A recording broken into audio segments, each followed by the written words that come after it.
Welcome to My Baseball History. I'm your host, Dan Wallach. My Baseball History is a long-form interview podcast where each episode I'll talk to someone new who has some sort of association to the game of baseball.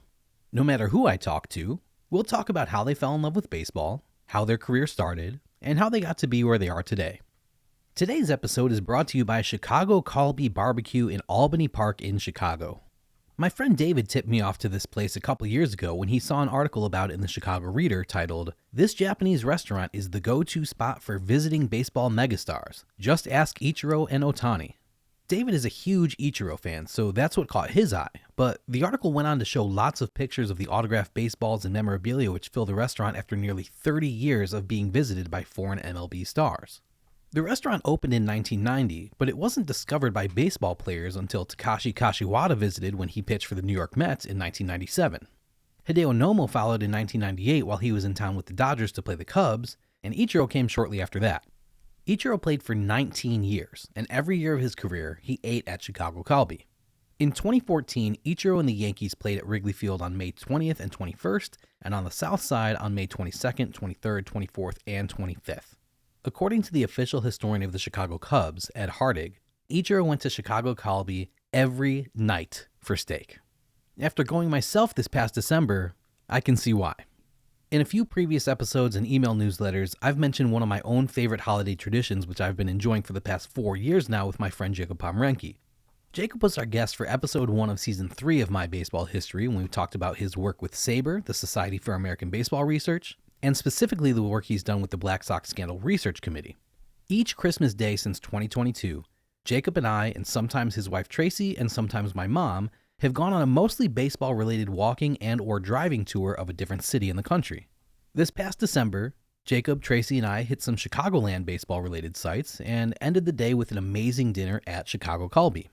Chicago Colby specializes in yakiniku, Japanese barbecue, using only the highest quality ingredients such as Wagyu beef, which is imported from Japan, Kobe beef, Berkshire pork, free-range chicken, and other premium ingredients.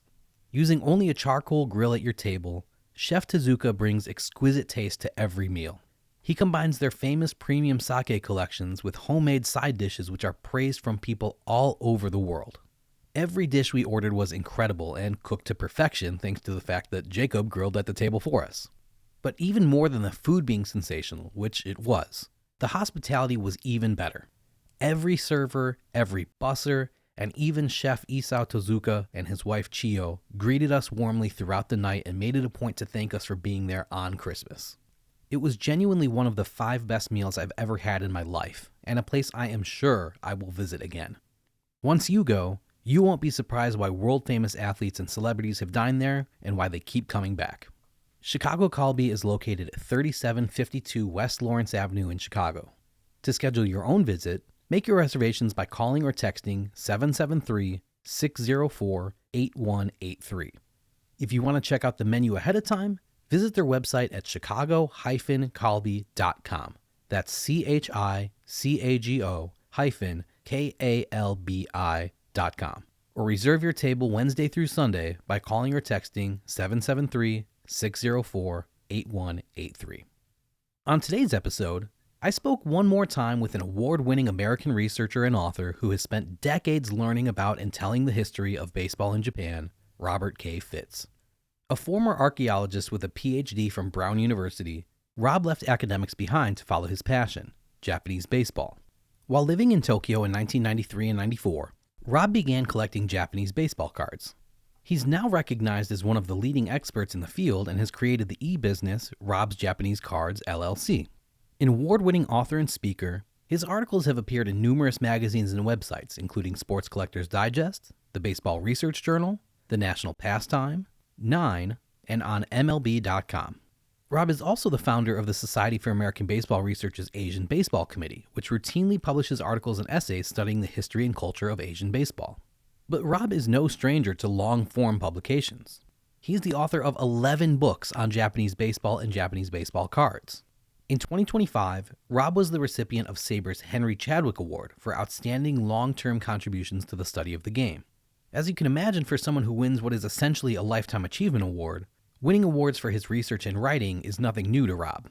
He won the 2013 Seymour Medal, awarded to the author of the Best Baseball Book of 2012, which was his Bonsai Babe Ruth. He was the recipient of the 2019 and the 2023 McFarland Sabre Baseball Research Awards, which honors the authors of the best articles on baseball history or biography completed or published during the preceding calendar year. Rob earned the 2012 Doug Pappas Award for Best Oral Research Presentation at the annual Sabre Convention for his presentation titled Murderers, Spies, and Ballplayers, The Untold Story of the 1934 All-American Tour of Asia. He was also the recipient of the 2006, the 2021, the 2023, and the 2024 Sabre Research Awards. He has also been a two-time finalist for the Casey Award, which has been given to the Best Baseball Book of the Year every year since 1983, and he is a two-time silver medalist at the Independent Publisher Book Awards. A popular speaker on the history of Japanese baseball, Rob has spoken at many venues including the Library of Congress, the Japan Embassy in Washington, D.C., the National Baseball Hall of Fame in Cooperstown, the Japan Society of New York, the Asia Society of New York, the Nine Baseball Conference, the American Club Tokyo, and the Society for American Baseball Research Annual Convention, which will be hosted this summer in Cleveland, Ohio from July 29th through August 2nd, 2026.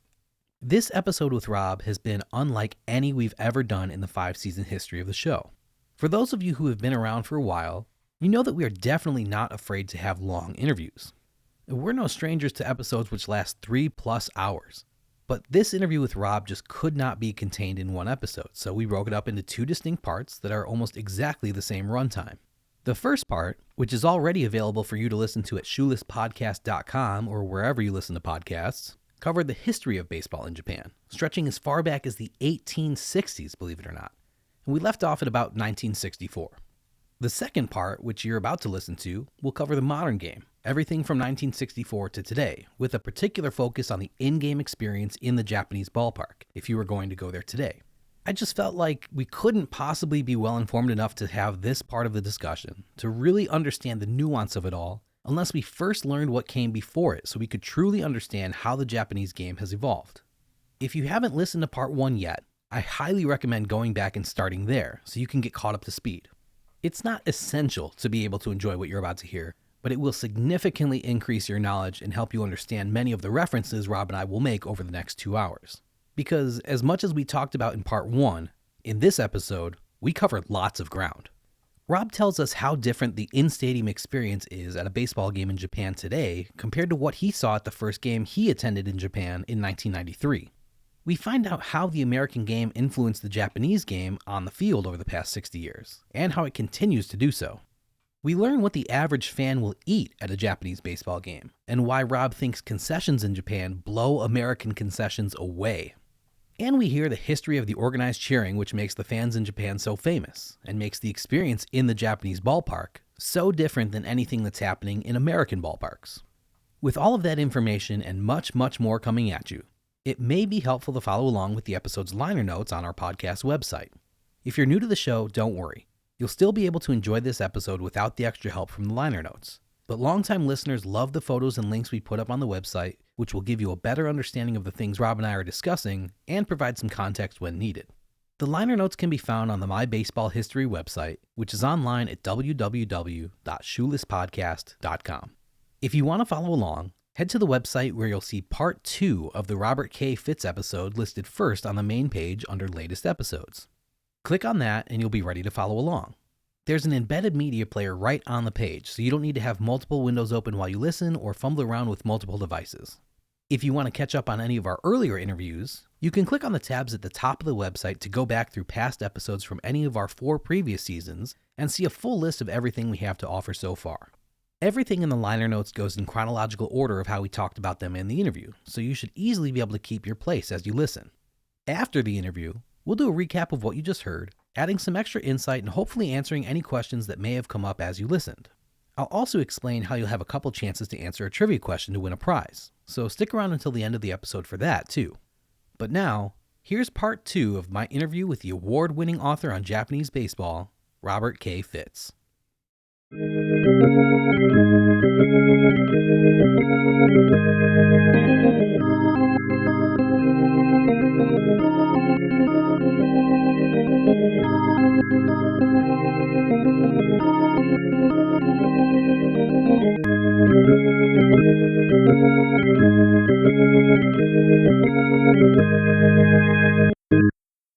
One of your many books is about Masanori Murakami, who is nicknamed Mashi, which is the title of your book about him.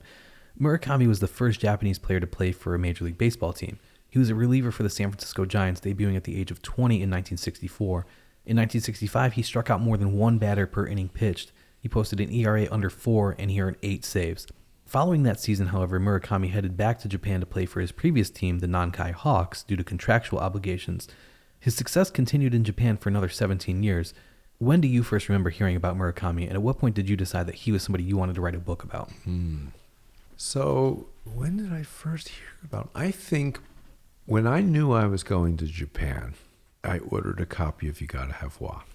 And I read it, of course, like in a day or two. And I learned as much as I could possibly learn about Japanese baseball before going over there. I mean, I had a number of weeks of prep. And so, of course, I knew about Murakami and the basics of his 2 years in the U.S. and his life. Once I was there in Japan, so I think I mentioned I don't really speak Japanese. I speak a few words here and there, and I can read a little tiny bit, enough to follow baseball. The people I knew in Japan were both Americans and Japanese who could speak English. And the people within the baseball community I became friendly with were almost exclusively Americans.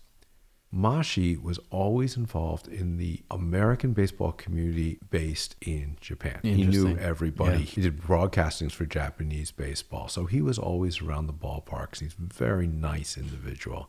And he speaks some English. His English now I think is better than it was decades ago. And so he was always somebody I was aware of. So when I wrote my very first book, which is called Remembering Japanese Baseball, and it's based on the American classic Glory of Their Times. Yes. So what I did is I interviewed Japanese baseball players and got them to tell their stories, and then I edited them down to narratives. And the idea behind Remembering Japanese Baseball is you'll learn the history of Japanese baseball from 1950 through about the year 1990 through the players on memories, right? I wanted to have Mashi Murakami as one of those players, as at that point, when I was in Japan, he was the only major leaguer. By the time I wrote the book, we had a bunch of newer players. So I, through friends of friends, contacted him and did the interview. And his story was just so remarkable because it's about regret. It's far more than just baseball. He came over here. He was a major leaguer, and he loved the United States so much. And he was pretty much forced to go back to Japan, and he always regrets his decision to go back. And so it was such a moving story that I knew I wanted to revisit it at some point. So after I published Bonsai Babe Ruth, I went back to it, and I reached out to Mashi to see if he'd be willing to have a biography written about him. And after some negotiation, he said yes. And we've been very friendly ever since. He usually comes over once a year, stays with me for a while, and we see each other often, every year. Can you talk a little bit about the differences between American spring training and Japanese spring training, at least as Murakami saw them? Yeah, I tell you about what all the players saw them. So American spring trainings are kind of laughable compared to Japanese. The Americans don't train very hard. Japanese train very, very hard. Japanese come to spring training in shape, and then they train harder, where Americans use spring training to get into shape. They used to. I mean, sure, Aaron Judge is hitting the gym every single day. I mean, so modern American stars train year-round, but they didn't used to. Right. Japanese spring training still have the leftover from what we talked about ages ago, the martial arts stuff. It's not as strong now as it used to be, but you're still pushing yourself to find new limits, and you're still doing so many reps. The idea is everything's automatic. You don't have to think about it. So they just take what Americans have done and ratchet it up to 11. I know that the San Francisco Giants almost had a team mutiny that season because the Black and Latin players were so fed up with the way their manager Alvin Dark was speaking to them and treating them. What kind of racism did Murakami face, either from his manager or from his teammates or from fans, and how did he react to it? Okay, so a multi-part answer. With his teammates, we have to go back to the minor leagues. In the minor leagues, he did face some problems. The story Mashi tells, he had just joined the team. His English was very poor. And he's sitting in the front of the bus, and some guy starts throwing like spitballs or pieces of wadded paper at him and bothering him. Now, whether they picked on him because he was Japanese, because he was the new guy, or more likely both, and he was seen as weak. He's a big guy, Mashi, by the way. He's over 6 foot. But he was being picked on, and at first he tried to ignore it, and finally he said he had enough. So he gets up, he walks to the front of the bus. He's already sitting close to the front, and he finds like a tire iron or a wrench behind the seat of the driver. And he walks back to the bus, and he points at everybody and goes, "Was it you? Was it you?" And he holds up this tire iron, and he is angry. And everybody denies it because they think he's going to beat the crap out of them. And he might have. He was really pissed off. Yeah. And everybody denied it. So he kind of puts back the wrench into sweat sleep. And that was like pretty much the end of harassment. There were a few other things. I think the other story is soon after that incident, he's still kind of pissed off. And it might have been the same road trip. I just don't remember the exact detail. So they're playing the national anthem, and he decides not to leave the dugout. So he sits in the dugout with his arms crossed because he was so angry, because he did see it as a racial or a nationalistic affront. The teammates were angry about that, and they called him a Jap. And Bill Worrell, his manager, Bill Worrell actually had pitched in Japan for a little bit on the tours, and he loved Japan, Bill Worrell. And so when Worrell heard this, he told off the players and basically said, if that hears that again, you're not going to be on this team. You're going to be out of baseball. And backed up Murakami. And that was the end of it from his teammates. San Francisco Giants were great. No problems on the San Francisco Giants with his teammates at all. No problems with Alvin Dark. On the road, Mashi faced harassment from the stands, especially in Philadelphia. Nobody can give me any document of what happened, but, everybody said it happened. But Mashi said, I barely heard it. I mean, you don't hear the fans. Of all the ball players say, you really don't hear the fans. You're locked into the game. So... Yeah, because that was one of my questions was there a better possible team that he could have gone to in Major League Baseball at the time? You've got the city of San Francisco, especially in the 1960s, was so open and welcoming to all types of people. They had a huge Japanese and Asian population and influence. How did he adjust to life in San Francisco compared to how he might have in another city, whether that be Philadelphia or Chicago, which is notoriously segregated? Well, he loved San Francisco. So he was picked up when he went to Fresno by a local family, a Japanese-American family, and he boarded with them. And they took care of him, completely took care of him, taught him how to drive a car. And, he had to do some household work, but otherwise, he was like a son. Yeah. And so when it was time to go to the Giants, they made phone calls. And so other families stepped up. I believe he actually lived in a hotel, but other families stepped up and took care of him. And on the weekends, he would go back to families and stay with them. So he had as much as possible for a Major League Baseball player who, of course, has no time, right? They did very little free time. Yeah. But he was surrounded by Japanese Americans who were legitimately looking out for him, not trying to take advantage of him, but really trying to get him to succeed because he was a symbol. He was more than a ball player to the Japanese American community in California. So, yeah, he loved San Francisco and was well taken care of. What are one or two of your favorite things that you learned about while researching him for your book, or maybe a couple of things that you think will entice listeners to seek out that book and read it for themselves?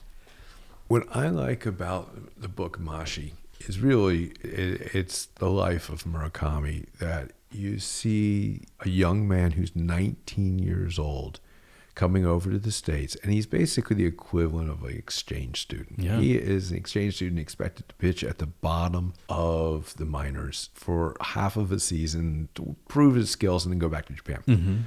Instead, he succeeds beyond anybody's wildest expectations, and he becomes a major leaguer. So it is a real underdog story.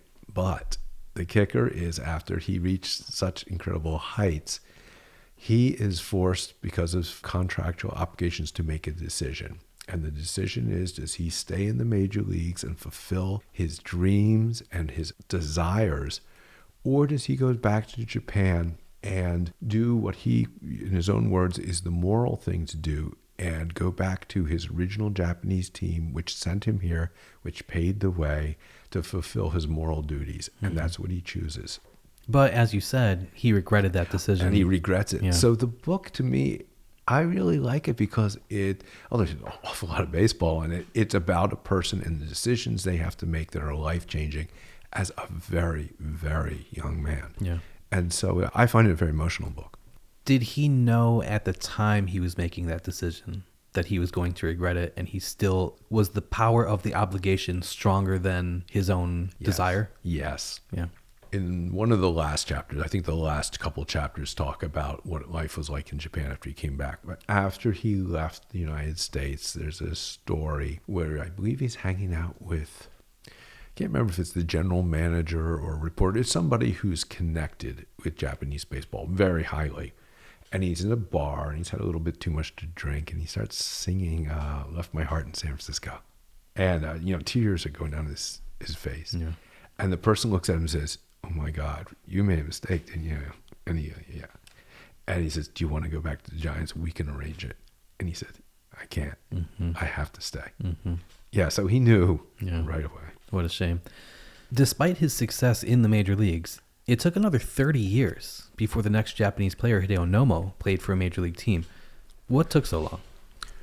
Well, we don't really have time today to go into the details of the contract dispute with Murakami, which is really interesting from a legal standpoint. Yeah. It's complicated. But the gist of it is, in the contract, the Giants had a clause that they can purchase his rights for $10,000. Since the Hawks didn't expect him to become a major leaguer, they didn't really look over the contract with a fine-tooth comb, so they just signed it and thought this is going to be great publicity. And then when he becomes this great pitcher, the Giants exercise that option, and now the Hawks are like, hey, wait a second, we still own him. And then it became a reserve clause battle. Exactly. They're very well said. Yeah. And so the battle between the Giants and the Hawks moved up to NPB versus MLB. MLB actually stopped, quote, diplomatic relations with NPB for a short time period. And after Murakami went back, they said, all right, well, this should never happen again. So they came with a gentleman's agreement, which said they will respect each other's reserve clauses. And so technically, for him to go back to Japan, he had to retire from Major League Baseball. That is exactly correct. Yes. So, so as to not upset the Major League Baseball reserve clause, right? Exactly. Yeah. Exactly.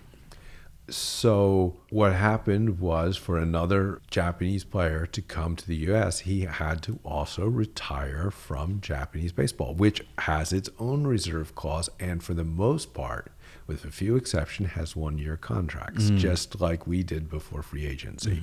So a team could keep their players in there in perpetuity. Yeah. So for that reason, we did not see another Japanese player. There were a couple who tried. There was a great star named Inatsu, who at the end of his career, when he retired from Japanese baseball, his team said, okay, you can go, you can try. He tried out for the Milwaukee Brewers in the 1980s, early 80s, and supposedly he would have made the team out of spring training. He ended up being the last person cut, and he was told the reason was you would be the 24th at that time, 24th person, but we would rather give that spot to this young kid who might be a star, and we're not in contention this year. So he went back to Japan, and we had to wait for Nomo. There are many ways in which baseball in Japan is different than baseball in America, strategically, fundamentally. The Japanese game used to be very traditional, teams playing base-to-base, being very risk-averse. How did Hideo Nomo coming to the major leagues and then Bobby Valentine going to manage in Japan, both of which happened in 1995, kind of start to change that? Yeah.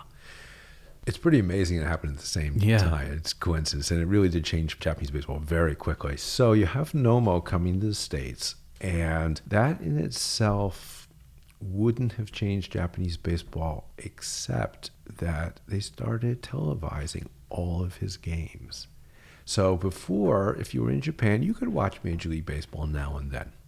There would be some special games that would be on Japanese TV.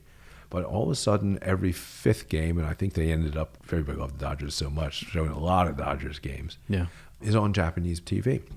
So fans, professional players, front office people, scouts are now watching Major League Baseball, and they're now seeing the differences. And so some of the things that they're doing in Major League Baseball are now being watched in Japan, and wheels are turning, like, oh, we should try it this way. Maybe we'll think about that. But the long-term effects are more important of the TV. You get players who are born in the 1990s growing up watching Major League Baseball. So when Shohei Ohtani comes out and says, I've always wanted to be a Major League Baseball player, well, that statement would not have been made. Right. It wouldn't have been possible. It wouldn't have been possible. It wouldn't have, and I won't say any kid, but most kids, once they came to deal with reality, would not have been able to say that. His generation can. Yeah. Right? Yeah. So that's the long-term effect of Hideo Nomo. Bobby Valentine had a more immediate effect because when he went over there, he saw certain things that he really wanted to change. One of the ones he talks about was Japanese players were taught always to get in front of a ground ball, and then you field it with two hands in front of you. You know, the same as we were taught in Little League. It's a very safe way to play it. Reduces your range. They didn't backhand the ball. Valentine immediately started working on people backhanding the ball, and other teams were watching Major League Baseball and watching Valentine, and so Japanese players started to incorporate that. Now they do it all the time, and some of the Japanese shortstops are just amazing, fabulous fielders. So you start to see a lot more range. That's just one of many examples that started happening after 1995. You wrote a book called Remembering Japanese Baseball, which is the first oral history book written about baseball in Japan. It's difficult enough to write an oral history because people might not feel comfortable opening up, or their memories may not be 100% accurate after all these years. And we see that with the glory of their times, as great as it is, with the ability to go on Baseball Reference or Retro Sheet and fact check what these guys were saying, especially when they're talking about statistics or details about specific games. They're generally pretty close, but often they are not correct. And that's fine, but again, just something you've got to take into account. But add into the fact that you're doing an oral history about a foreign subject and a language that you don't speak. So sometimes you've got that language barrier to cross, or you've got to track down these people from thousands of miles away. You have had a lot of obstacles to overcome just to even write this book. What would you say was the biggest challenge for you when you were writing your oral history, remembering Japanese baseball? Biggest challenge. Biggest challenge is actually finding people to talk to. Yeah. On that book, I rely mostly on Americans. Right. I can't remember. There are 30, 25 chapters. I don't remember exact number, but somewhere between the two. And I would say there are probably 6 or 7 Japanese. And was that because you found it harder for Japanese people to agree to talk to you, or because you didn't feel comfortable approaching Japanese people in the first place because you were going to need to get a translator, you were going to need to travel, why was that? Both. So for the Americans, I mostly did telephone interviews. As a matter of fact, I don't think I did a single in-person interview for the Americans. For the Japanese, they were all done in person with a simultaneous translator who was a good friend of mine, but still, even at the discount rate, was amount, right? Plus I had to fly there and pay the hotel. They also, you have to pay a Japanese player taxi money, $200 for every interview. Interesting. So in the United States, it's generally free because of relationship of media versus subject. In Japan, the interviews are always paid. So that was another problem. And then, of course, I had to get access. Retired American players who played in Japan, for the most part, were not stars. Back then, before people worried about privacy, the phone numbers were on the internet, right? You could just call them up and say, hey, I'm doing this book, you want to talk to me next week? And of course I do, right? In Japan, the guys I wanted to talk to for mostly are stars. And so Wally Unamine and his son Paul were the ones who got me in touch with the players. So that was the biggest challenge. How was it interviewing retired players and coaches compared to interviewing active team members? So if I have to interview somebody, I want the bench player who's retired, okay? In general, with exceptions, the stars have bigger egos. They're doing more of a favor to you by talking to you, and they're going to remember their great moments. The bench players are thrilled to talk to you, right? And they have better memories for in my opinion, they know what's going on in the clubhouse a lot more than the stars who are thinking about how they fit into the clubhouse. So the best interviews I've always had have been with the bench players or the people who maybe didn't make it as stars. I know every American team has had a PR person whose job it is to protect the players in the team and control the narrative as much as possible to only project positivity in regard to the franchise. What lengths do Japanese teams go to when it comes to PR and controlling narratives? And is that something that you've personally had to deal with? Oh my goodness. I have not had to deal with it as much as a journalist since I'm a historian. I'll give you some examples, but first I'll answer the question. And that is, yes, Japanese media control is very strong. Right now in Japan, it's very difficult for the media to actually get access to players. They are not allowed on the field before the games. They are allowed in little press boxes, often where the photographers will sit, and they have to yell their questions. They're allowed in media rooms, as a group, but the one-on-one interview is not as common as it used to be. For me and for other one-on-one interviews, for you people, you have to usually have to submit your questions in advance. And for me, if I was talking to a player who's still employed, my final product had to be submitted for review, which is something most American journalists would refuse to do. Mm-hmm. But I'm a historian. Mm-hmm. I mean, I follow different rules, Yeah. and I actually sometimes get better access because I'll say, I'm not a media person. I'm a historian. Mm-hmm. You know, I have a PhD. Mm-hmm. And they're like, okay, as long as you allow us to see what comes out, Mm-hmm. we'll let you do something. Interesting. Yeah. The first Japanese former player you were able to talk to in your research for that book was Wally Onomine. Did you know before you met with him that you intended on writing the Japanese glory of their times, or were you just trying to talk to anyone you could so you could learn everything that you could about the history of baseball in Japan for your own personal satisfaction? Yeah. I wanted to sell baseball cards. So we talked earlier about how I had this website. I decided to start this business, sell Japanese baseball cards on eBay. So how do you convince an American that they want to spend $25 on a card of Tetsukahara Kawakami, some guy they can not even pronounce his name, Mm-hmm. let alone know who he is? Mm-hmm. So I wanted to tell stories about these guys. So I went to the newspapers and saw what I could in English, and it wasn't that much. So then I came up with the idea of what if I talked to some of the older players? And one of my baseball card clients was Wally Onomine's son. Cool. So I'm going over to Tokyo, and I reached out to him and said, hey, can I interview him? Maybe I'll write something for a Saber journal, or I don't know. But, you know, I didn't want to say, could I sell baseball cards? I came up with some excuse, which I meant. It wasn't a lie. But, anyway, so I went in there, and I started talking to Wally. And what was going to be a half an hour went to like 2 hours. And he was the nicest man on the planet. He was so kind, and he was so interesting, and he could tell stories. And I walked out of there like, whoa. That was so cool. It's also like the first professional ball player I'd ever sat down and talked to, you know, one-on-one. I think I even treated myself to a cab ride home. I was so psyched up. And instead of taking the subway in Tokyo, of course. And I remember thinking, it just came to me. Yeah, this is a book. This is not a one-time thing. Forget selling baseball cards. I want to write the glory of their times. The preface of that book discusses your first ever baseball game in Japan, which you attended in 1993. In the Japanese Ballpark was published in 2025, but you make it very clear that your love for baseball in Japan began that night in 93 when you not only saw, but you felt the atmosphere in the stadium in Tokyo. What does it feel like now, 32 years later, to have finally been able to write this book and share with the American readers what you've known and felt for more than 3 decades? So the story behind the latest book in the Japanese Ballpark is kind of, I find it interesting. So I had been writing about Japanese baseball for over 20 years. And I hadn't been back to Japan that much since COVID. Actually, I hadn't been back. I was there in 2019, and I hadn't been back until 2023. And I had felt that after writing Issei Baseball, that I had covered almost all the topics I was able to cover in Japanese baseball, not reading Japanese. You know, what's next? And there's a whole new generation of younger people out there who speak fluent Japanese, who are doing great work on the modern game. And I can't compete with them. They're doing great stuff. So I'm like, I think I want to give this up.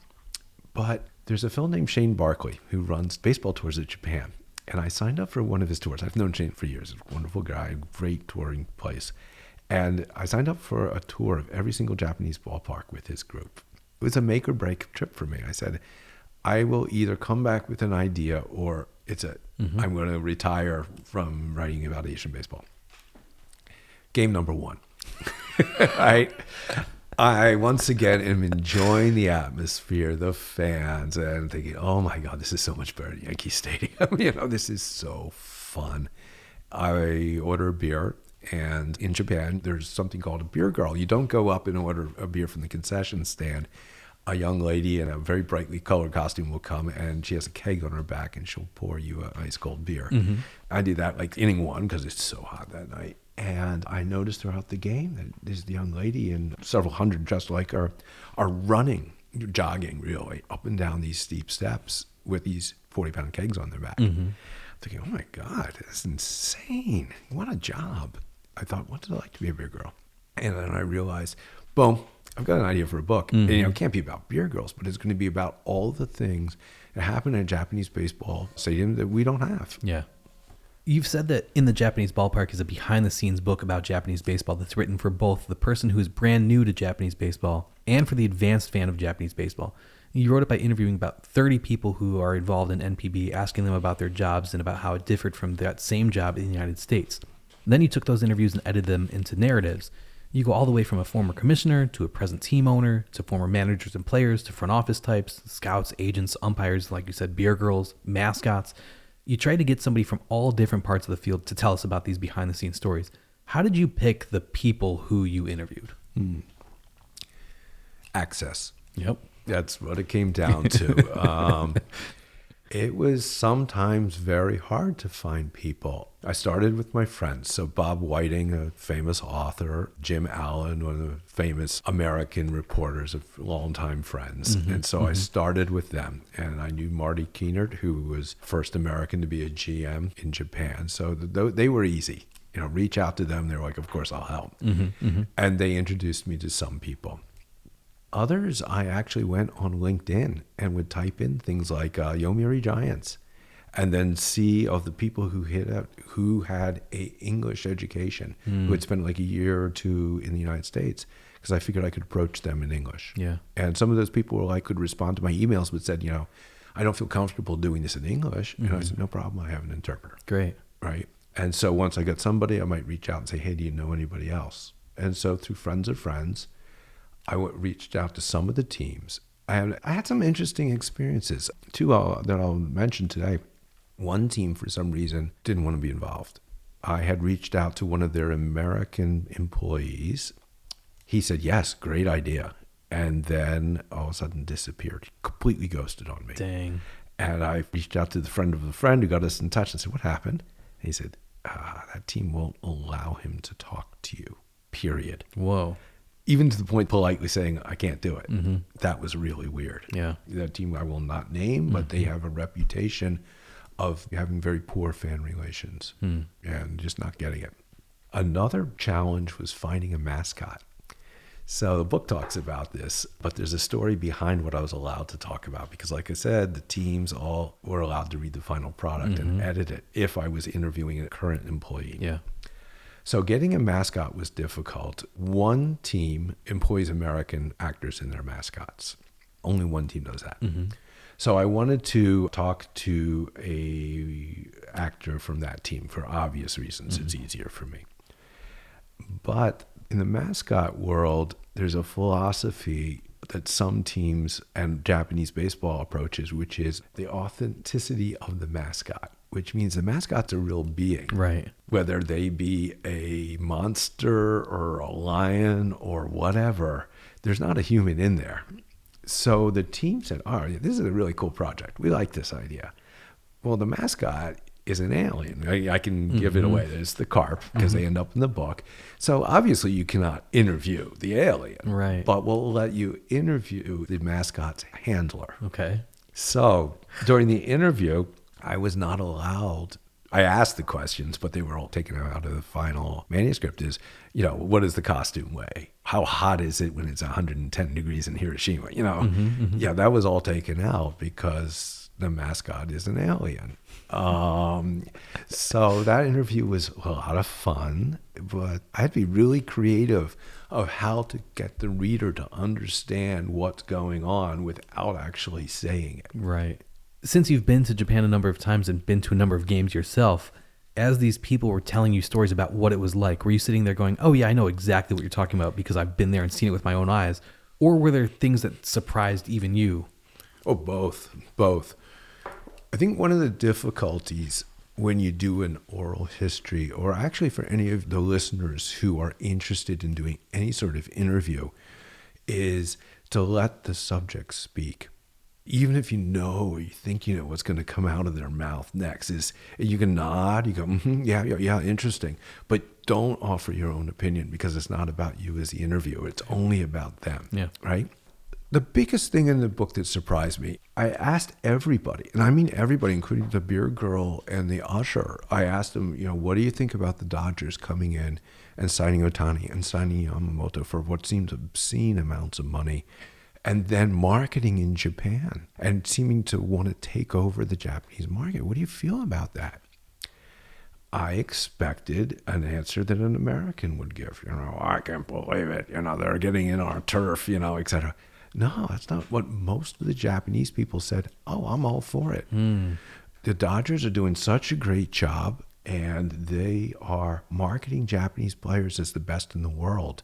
And we like that. We agree. These players are the best in the world. And so people around the world are appreciating Japanese baseball more than they used to. And that answer really surprised me. And it was not 100%, but it was the majority of Japanese people I spoke to felt that way. Interesting. If someone went to their first baseball game in the United States in 1993 and then didn't go to another one until 2026, I think they would be blown away by the differences of both the in-stadium experience and by the way the game is played so differently today. Not only the amount of music that is played during games, but the way it's delivered over a PA system as opposed to by an organist or by a live DJ who's on camera and acts sort of like a hype man, sometimes alongside a host of sorts, who's there every half inning to guide the fans through pre-planned segment after pre-planned segment. And then you've got huge video boards that are always playing something or displaying an advertisement. The food used to just be hot dogs or a pretzel or peanuts and Cracker Jack, and you could get a Coke or a beer. And now there are multiple gourmet options and the prices are insane. Every stadium has multiple gift shops selling hundreds of pieces of merchandise ranging from a few bucks to hundreds of dollars. And none of that is even talking about the product on the field, which looks very different too.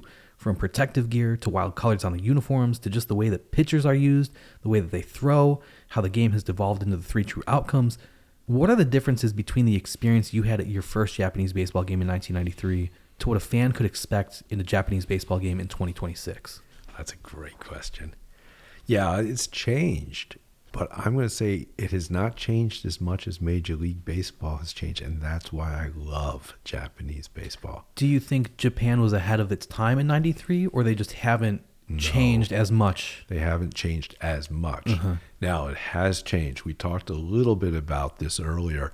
The product on the field, on the diamond, has changed. Japanese baseball is far more dynamic than it used to be. I remember in 93 having a guy named Ikeyama, fast shortstop for the Yakult Swallows on first base, and somebody hit a slow ground ball single into right field, and he ran to second and stopped. The ball was like reaching the guy in the outfield. I'm like screaming. You're not supposed to boo in Japanese baseball. I think I might have. It was so bad. It was like high school baseball. Not Japanese baseball in general. It was high school, but that play, I could not believe it. And they were in a pennant race. You would not see that today. Yeah. Japanese baseball players, for the most part, are more aggressive than American baseball players. You'll see them taking first to third. You'll see them making, sometimes even dumb plays because they're aggressive and they're dynamic. Do you think that's a result of them not relying on home runs? So they need to pick up extra bases because you're not in scoring position on first base the way you are in America? There's 2 different answers to that, or 2 different strategies. One would be, if you are only going to score a few runs, don't make an out on the base. Play it safe. And I think that's what the original, earlier form of Japanese baseball would say. The other strategy is the exact opposite. When you're only going to score a run, take a chance every time you can to get those few runs, which I think is you're seeing far more.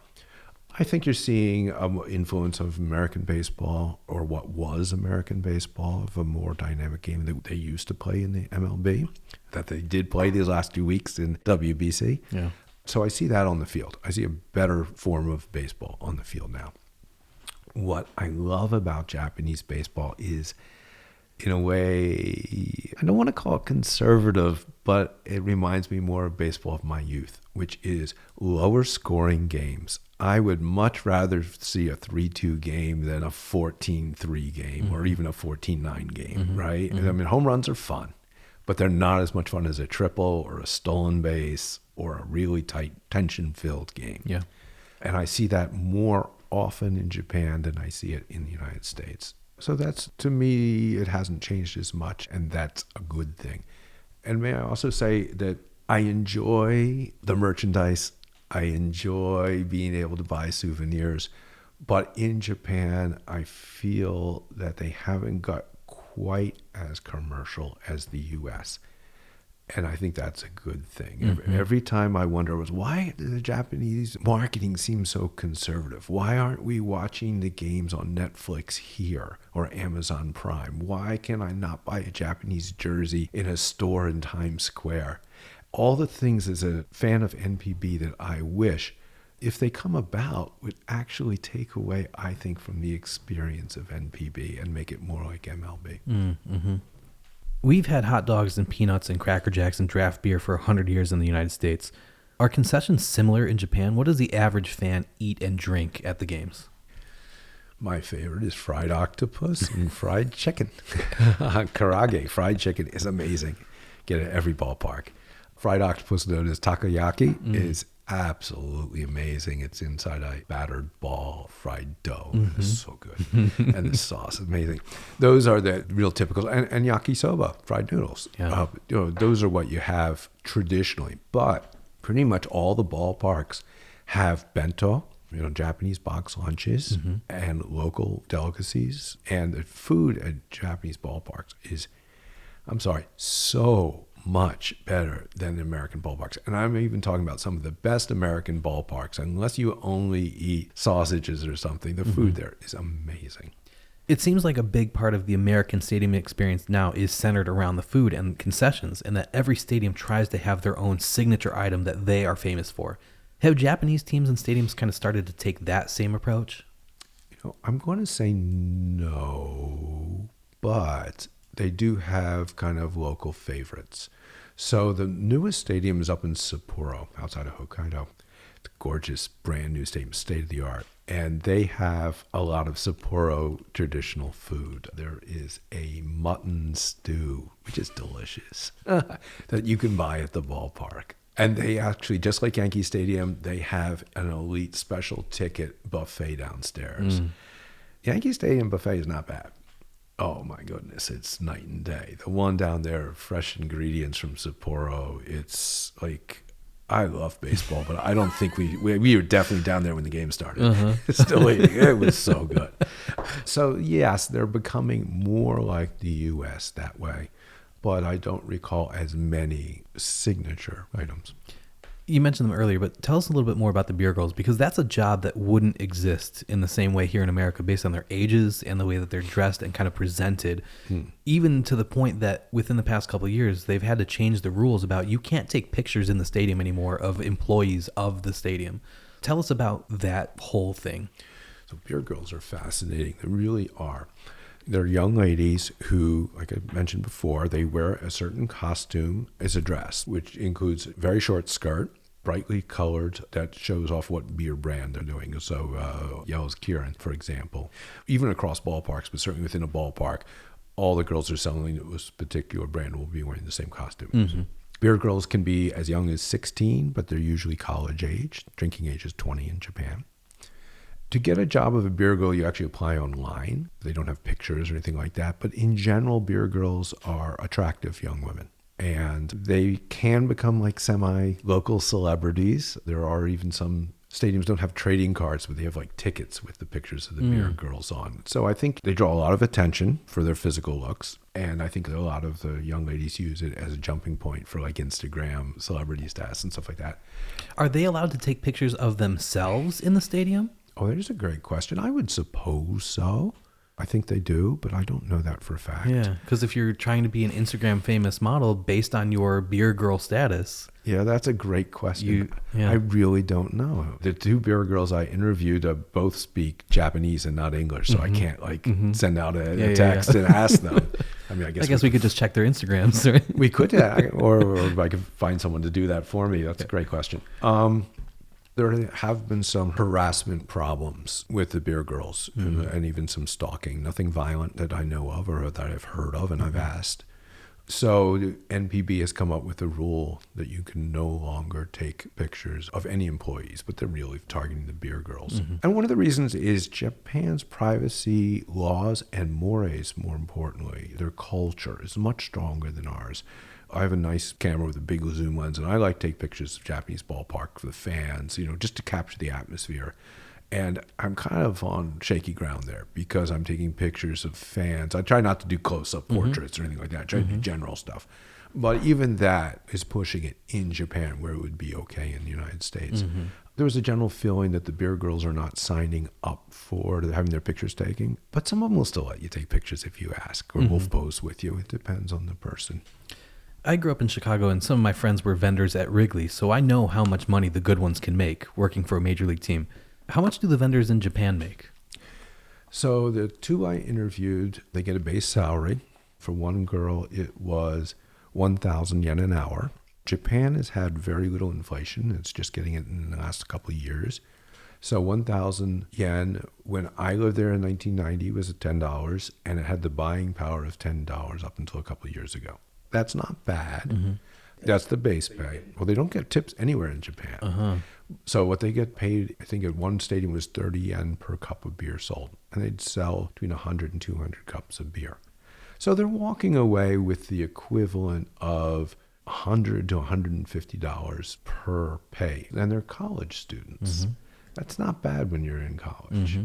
What is their demeanor? Because in the United States, the good, or at least the memorable vendors either have a signature catchphrase or a funny cadence to the way that they yell things, or just the sheer volume of their voice is enough to make the sale. How do Japanese vendors act to make sure that their sales are up? Oh, first of all, you rarely hear their voices. Matter of fact, if I ever hear the voice, I will say I can't recall ever hearing them voices. Now, that's not to say that they don't, and I just don't remember, okay? Mm-hmm. So when a beer girl, she'll start at the bottom of the row number 1 of the stairs, and she will first bow to the stadium, and she'll start walking slowly up the stairs, waving her hand, like the Queen of England, waving from the elbow up. And you wave back if you want a beer. That's how you get their attention. Of course, they're brightly colored. They attract attention just that way.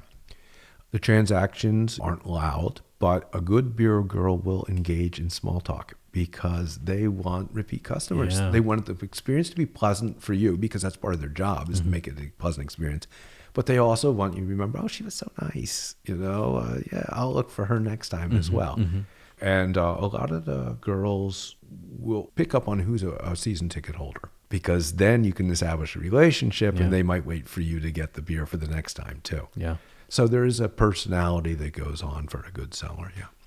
One of the things that all my friends who have been to a baseball game in Japan all mention is the cheering. And this isn't like the roll call at Yankee Stadium where it lasts 90 seconds from one section and then it's over for the whole game.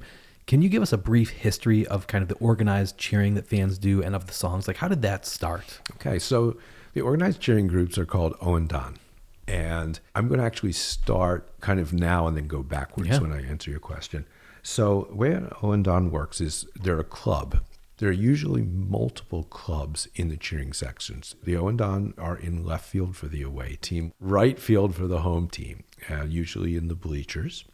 They are in charge of not only cheering themselves, but kind of orchestrating the cheers of the crowd. Mm. They have trumpets, they have drums, they have flags, they have cheerleader who uses no megaphones. And with their natural voice, they lead the crowd in organized cheers for each batter. Each batter will have their own cheer, and there will also be set cheers for when they score a run and other things that happen in the game. It's distinctly Japanese, and it's the best part of Japanese baseball. And it actually comes from the United States. Ages ago, in the beginning of this interview, we talked about the 1905 Waseda University baseball tour of Japan. Mm-hmm. On this team, the players from Waseda noticed American football games. They spent a lot of time at Stanford especially. Mm-hmm. And back then, they had male cheerleaders with the megaphones leading the crowd. And they thought, oh, that's really interesting. And so they brought back the idea to Japan, to the colleges. So they had male cheerleaders, but they stayed in the stands. I don't know if they always were in the stands or if it was a transition over time. I just don't know that. Mm-hmm. But they started the organizing cheers soon afterwards, and it's become distinctly Japanese as they incorporated more of Japanese culture into them. Interesting. I've heard from fans that the Japanese crowds have Japanese cheers for the Japanese players, and that they have English cheers for the international players so that they can understand them. The team bands have a song and choreography for every player. Who comes up with those, and does the player have the right to veto if he doesn't like it? Wow, what an interesting question. Who comes up with them? The Oendan come up with them. Mm-hmm. For the person I interviewed for my book, who is part of the Hirschham Carp, Owen Don, I basically have almost like a committee who comes up with them, and they cheat. There is a Japanese video game where you can put in a made-up player's name, and they'll come up with a song for them. So they sometimes cheat and use the same one off the video game. And there's some traditional tunes, they pass from player to player down through the ages. So that's how they come up with it. Can a player object? Wow. Or like if a Japanese player goes into a slump or something, can he ask for his song or his cheer to be changed the same way that a player in the United States might change his walk-up song? Like, do Japanese players have that kind of superstitious aspect to their personality? 2 questions there. Okay. Let's go first with the Ondan. And I can't give you a good answer. Yeah. I've never heard. That's a fascinating question. My guess is no. That the barriers between the fans and the players are so high and strong in Japan. Yeah. My guess is there would be no communication. I could be completely wrong. And I'm gonna find somebody to ask that question to. Interesting. That's a really great question. Thanks. Superstitions, yeah. I talked to 2 players. One is an American who played in Japan, and one is a Japanese. Yeah. I asked the Japanese player, he's like, oh yeah. Same as here. Sometimes we don't change our shirts. Sometimes we don't walk on the lines. We eat the same food. It depends player to player, yeah. Something that I've seen people comment on social media is when you go to a baseball game in Japan, there won't be a single empty seat in the stadium at the time of the first pitch. And that regardless of the score, the fans are engaged with every single pitch of the entire game. Are there specific fans who are well known among Japanese baseball players, fans, or the media, whether that be for positive reasons or negative reasons? Like, are there famous fans? Wow. Once again, a great question. I saved them all for the end of the interview. Yeah, that's a tough one. And if there was, I should have included one in my book. I just don't know. I am going to say that some fans are known by the other fans from being seen there, but I don't know. That's a really great question. I'm sorry. I just cannot answer that great question. There are cheerleaders. But are they leading the cheers? Like, is that something that the fans are really doing on their own and the team's official uniform cheerleaders are doing something else entirely? Like, when you go to a basketball game, there are cheerleaders, but they're not like, at least a professional game. If you go to a college game, like, yeah, give me a G. How are the cheerleaders in Japan? Okay, so we have 2 types of cheerleaders in Japanese baseball. Yeah. We talked about the Owendan, who are fans who have formed these clubs, and they lead the other fans into cheering. So they are leading cheers, but they are not considered cheerleaders. Correct. Yes. Then there are the cheerleaders who are on the field, who are similar to American basketball or football cheerleaders. And their primary role is to dance, right? So they're not really cheering. They're dancing to music and pumping up the crowd in between innings, or entertainment between innings. And they're really interesting because we don't have those in baseball. Right. Not in baseball, but in American sports, there are certainly very famous cheerleading squads like the Laker girls or the Dallas Cowboys cheerleaders. We might not know a single individual person on the squad by name, but they are culturally relevant and people even dress up like them for Halloween and things like that. Are there famous individual Japanese cheerleaders, or are there specific teams whose cheerleading squads are more famous than the others for whatever reason? Wow. You have a lot of good questions. I don't know. In general, rather than just blow off the question and have you delete this, I will talk a little bit about cheerleaders. Yeah. They have their own trading cards. Cool. And for fun, I actually bought a box of cheerleading cards today. I was like, what are these? I don't know a single Japanese cheerleader. The person I interviewed for the book is a cheerleading manager. She's retired as a cheerleader, so she doesn't have her own card. But I did find her cards at a card shop. So Cool. I do have her cards. But anyway, I opened up this box, and there are autographed chase cards of cheerleaders. Cool. So to answer your question, there must be popular cheerleaders if people are collecting their cards, right? I would not be shocked if some of them move on to become some sort of celebrities and got their start there. So the answer is probably, yeah. And the squads have different persona. Some are more athletic, some are more cutesy, some are sexier. It depends on the team, what the persona of the squad will be. I did not get the impression that one squad was famous the way the Dallas Cowboy cheerleaders or the Laker girls are across the country. That was not my impression. In America, we've got ceremonial first pitches. We've got the seventh inning stretch where we sing "Take Me Out to the Ball Game." We've got mascot races on the field. We have rally caps in the stands. If your team is down, you need to score some runs.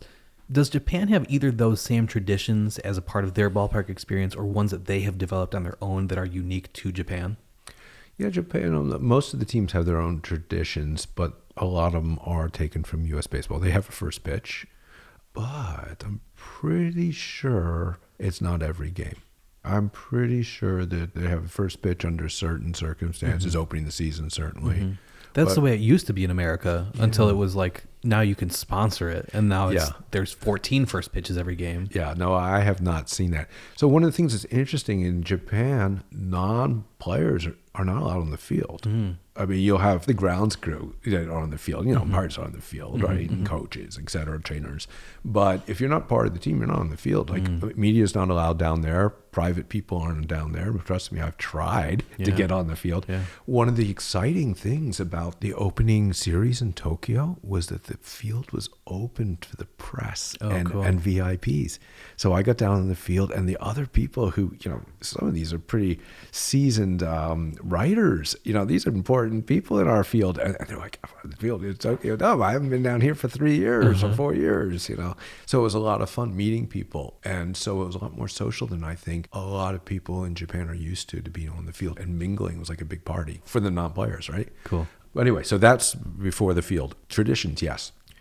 During the seventh inning, they don't sing "Take Me Out to the Ballpark." They sing the team fight song. Depending on the stadium, usually the whole stadium will get into it. In Hiroshima and for the Fukuoka Hawks, at the end of the fight song, they let loose these giant balloons that shoot off that. And boy, that's amazing to see 20, 30,000 balloons shoot up at once. It's a fabulous sight. In Tokyo Dome, they have, remember the president's race and was the hot dog hamburger race. So in Tokyo Dome, they have a sushi race in the outfield. So yeah, the different stadiums have their own traditions. In the U.S., baseball is still called the national pastime, and there's often an air of patriotism. We see it with the national anthem before every game, sometimes with military flyovers. Usually there's a salute to a veteran during an inning break. Teams wear special hats and shoot fireworks on the 4th of July, and all of the military-adjacent stuff going on with Team USA at the World Baseball Classic. Is there a parallel in Japan? Absolutely not. One of the things I love about Japanese baseball, though, there's no politics involved at all that I am aware of. Maybe there's an undercurrent, but I don't think so. Japan has a very complicated relationship with the military in their past. And in general, it is not a big part of their current culture. But no, there's just about no politics involved. What you'll see at Hiroshima, there's two things. One is Hiroshima has a lot of civic pride, incredible civic pride. And actually, to me, they have the best fans because it's so much fun with the civic pride in the stadium. So they will have, when they sing their songs, they'll have local celebrities, sometimes in person, but usually it's on the screen, it's pre-recorded, sing the song. What they will also do, the only kind of political thing I've ever seen in Japan is on the week and especially the anniversary of the bombing of Hiroshima, they will do a special event, which will include a moment of silence, a long moment of silence, not a few seconds. It will also include sometimes special colored T-shirts that everybody is encouraged to wear, and they do, or placards that they may hold up to form. It will be like a peace flag, or the wish for world peace, or something like that. But it's not a Japanese flag, and that is the only political thing, and that is always towards world peace. It's not towards a pro-Japan or anything like that. Do you think that they have so much civic pride there because of what happened and that they're so proud of building back? Yes. Interesting. Yes. That's what it's been explained to me, that Hiroshima sees itself as a fighting city of being so devastated, but being able to come back, and carp are seen as a symbol of that. Because they're called the fighting carp, aren't they? Not not officially. Okay. Yeah, some people would call them that, the same as, you have the fighting fills. The fighting fills, yeah. But they definitely see the carp, especially the carp was, for the first 25 years, only finished with a winning record once, and then they won the pennant. And so they see that as a real fight from the bottom. Japan today is very similar to America in the 1950s in the sense that there are lots of local teams and industrial leagues, and the baseball is kind of just omnipresent, right? Yes. Are the industrial leagues just for fun, as a morale boosting kind of thing for the companies and their employees? Is it like intramural sports? Is it more serious? Like, what's the vibe behind that? I've never actually seen an industrial league game. As somebody who's lived exclusively in Tokyo, even though I've traveled to the other major cities, I don't hear much about the industrial leagues. If I lived in a smaller city outside Tokyo, in Shikoku, who have very good amateur and industrial leagues, I probably would follow them because they would be my local team. In my book, Bobby Valentine talks about that one of the things Japan needs to do is embrace the industrial leagues more and create a better non-tier one professional system so that they get more players, so they increase the talent pool. Because I know that some industrial players have made the leap to NPB, but Yes. it doesn't seem like that's a very common thing to happen. Yeah, it used to be very rare, and now it's happening more. But yeah, it's rarer. I mean, Hideo Nomo is the most famous. So I've never been to an industrial league game, but like I said, I've always been based in Tokyo. So the choices for me was so great. I actually went to my first minor league game just this past year. That's funny. Because I had never been to a minor league game because there was no need to. So I wanted to check one out. How serious are the industrial leagues in terms of making sure that the players are actually employees? Like, I know that I used to run the Shoeless Joe Jackson Museum in Greenville, South Carolina, and they had the Textile League where all of these cotton mills within Greenville had their own baseball team, and you had to be an employee of the mill to play for the team. But if you were a great baseball player, they would find a made up job for you so you could quote unquote be an employee of the thing. Do the players have to be fully employed by the corporation, or do the good players essentially get those fake jobs or incredibly easy jobs so they can't possibly get injured or tired and have enough time to dedicate to being a great baseball player? I think to answer that question, I'll say that a number of the players in industrial leagues are Latin players who don't speak a word of Japanese, who go to play in the industrial leagues under the hope that they'll do so well that they'll be picked up by NPB. And I think that kind of gives you the answer that, that they do not need to be functioning employees to play in the industrial leagues. Yeah. In Major League history, we have a number of truly iconic moments. You've got Merkel's boner, Babe Ruth's called shot, the shot heard around the world, Willie Mays' catch, Bill Mazeroski's home run. Are there specific moments in Japanese baseball history which carry that same significance?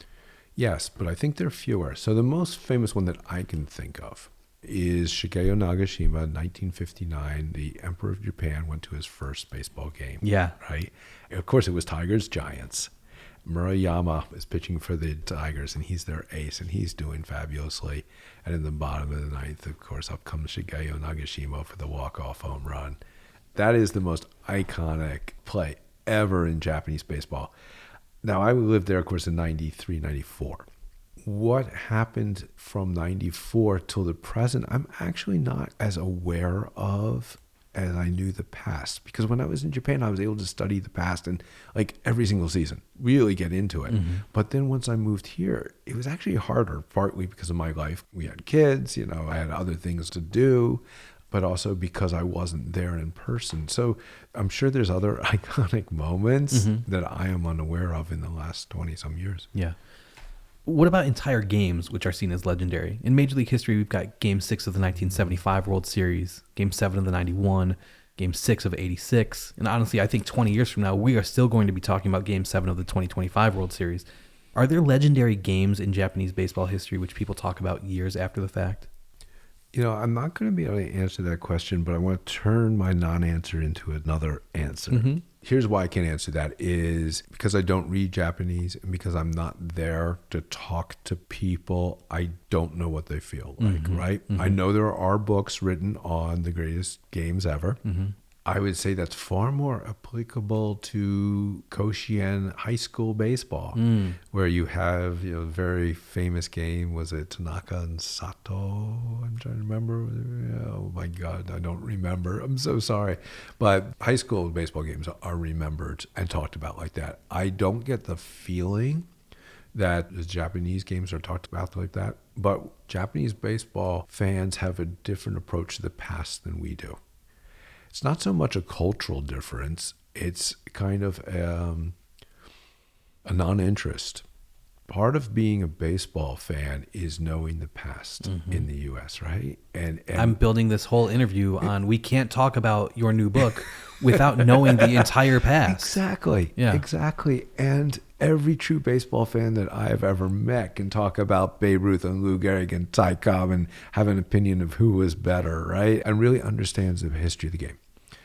I feel, and I don't think it's just my personal opinion because I've asked this question of many people in Japan, that the Japanese fan, the average Japanese fan, not baseball geeks that I hang out with, but the average Japanese fan really has very little concept of Japanese baseball in the past.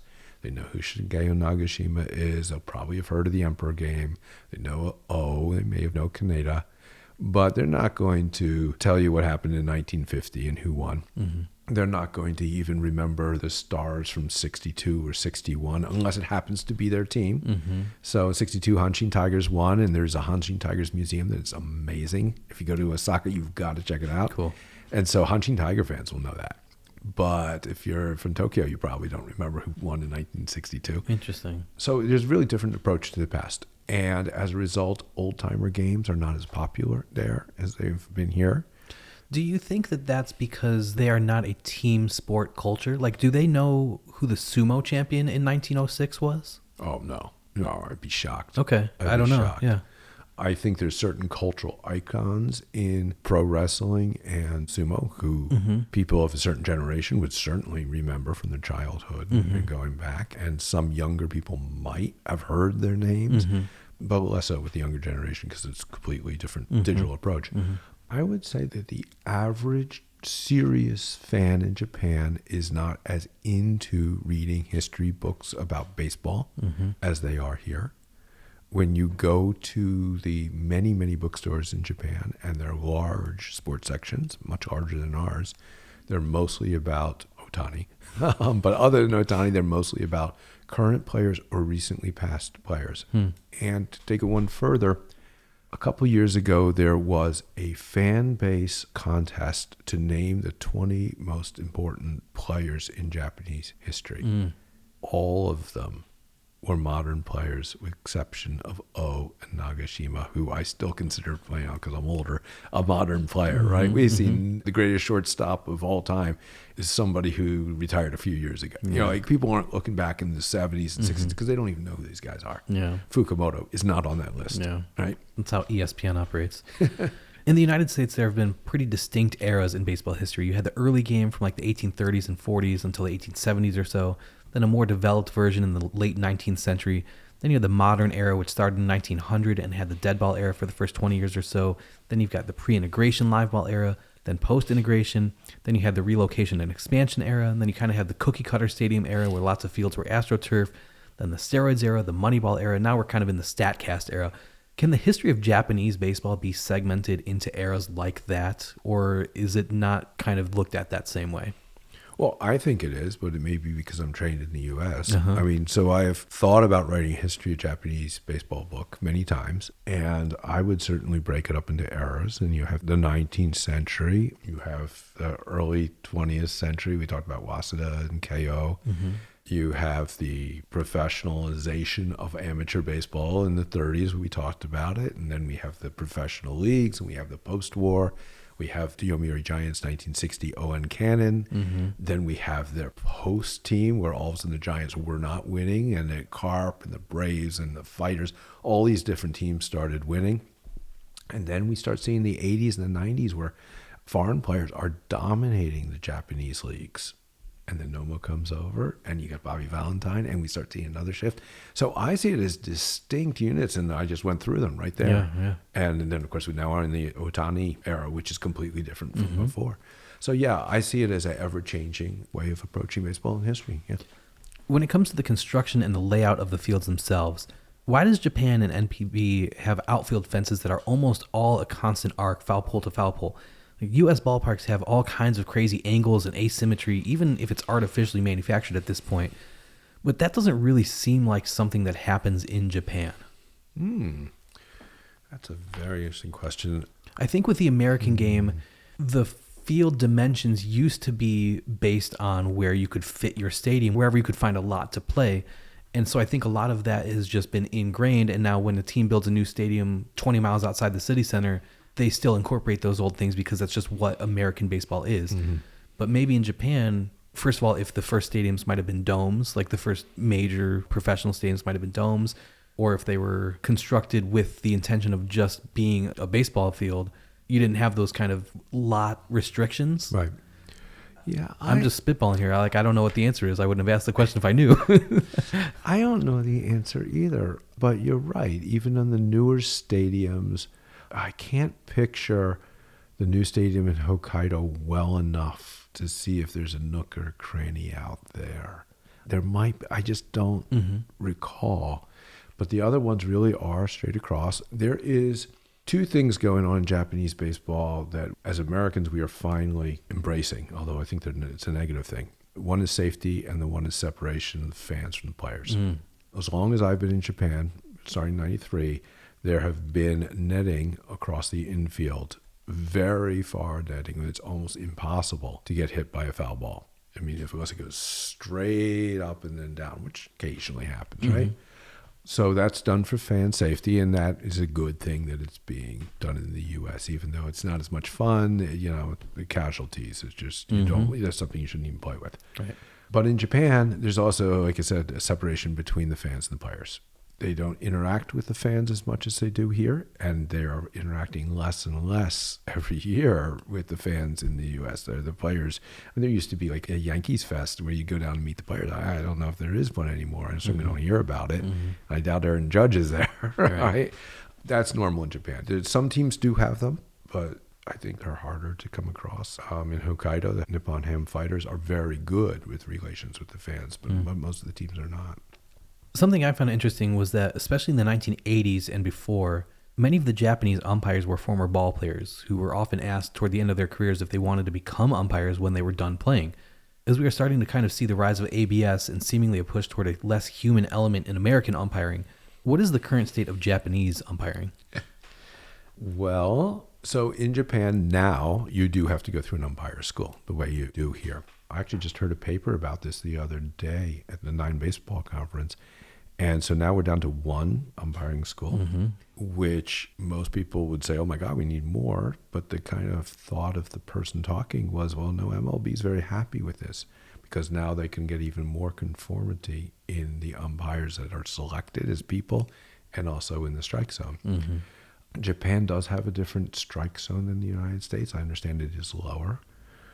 I am continually appalled at the calls I see behind the plate when I'm watching TV in a Japanese game, that I see a ball that I think is right down the middle and it's called a ball. Now, fans around the world would say that, right? So it's probably just me. And before the World Baseball Classic, I was against any sort of robotic and now I'm all for it. They need it. And I think especially if they're going to show replays to the television audience, I can't know sitting at home that the call was wrong and the call on the field just stays wrong. Yeah. If you don't want to have the ABS system or don't want to be liable, then don't show me the replay on TV at home. Yeah. I think so. I mean, I love the little box. Yeah. But one of the things is that box is two-dimensional. So if you've got a splitter coming in, you can see where it ends up, but what if it breaks right on the front of the plate? Well, I don't know. Where does that box, maybe the box is in the front of the plate. I honestly don't know. Yeah. And I like the human element of mistakes, but to see the U.S. get into the final on that call against the DR, we don't know what would have happened, but that was such a blunder. That's not even up to debate. Right. And it was sad on such an important game. Yeah. Are there famous or infamous Japanese umpires like there have been in Major League Baseball history, whether it's somebody like Ron Luciano or Billy Evans, or somebody on the other end of the spectrum like Joe West or Angel Hernandez? Like, is it common for fans to know Japanese umpires by name? Oh, that's a good, I keep on saying you have a good question. That means I don't know. I would say, I'm guessing at this point, I would say no. That's a good question. Obviously I interview an umpire in the book, and he was famous for throwing out more players than anybody else in the history of Japanese baseball. And I think his number was 11 or some ridiculous number that's equal to the major league in one season, right? Yeah. It's my feeling that umpires have less personality in Japan than they do in the States, and you are not supposed to know who they are. But their names are in the back of the programs. I don't know. That's a very good question.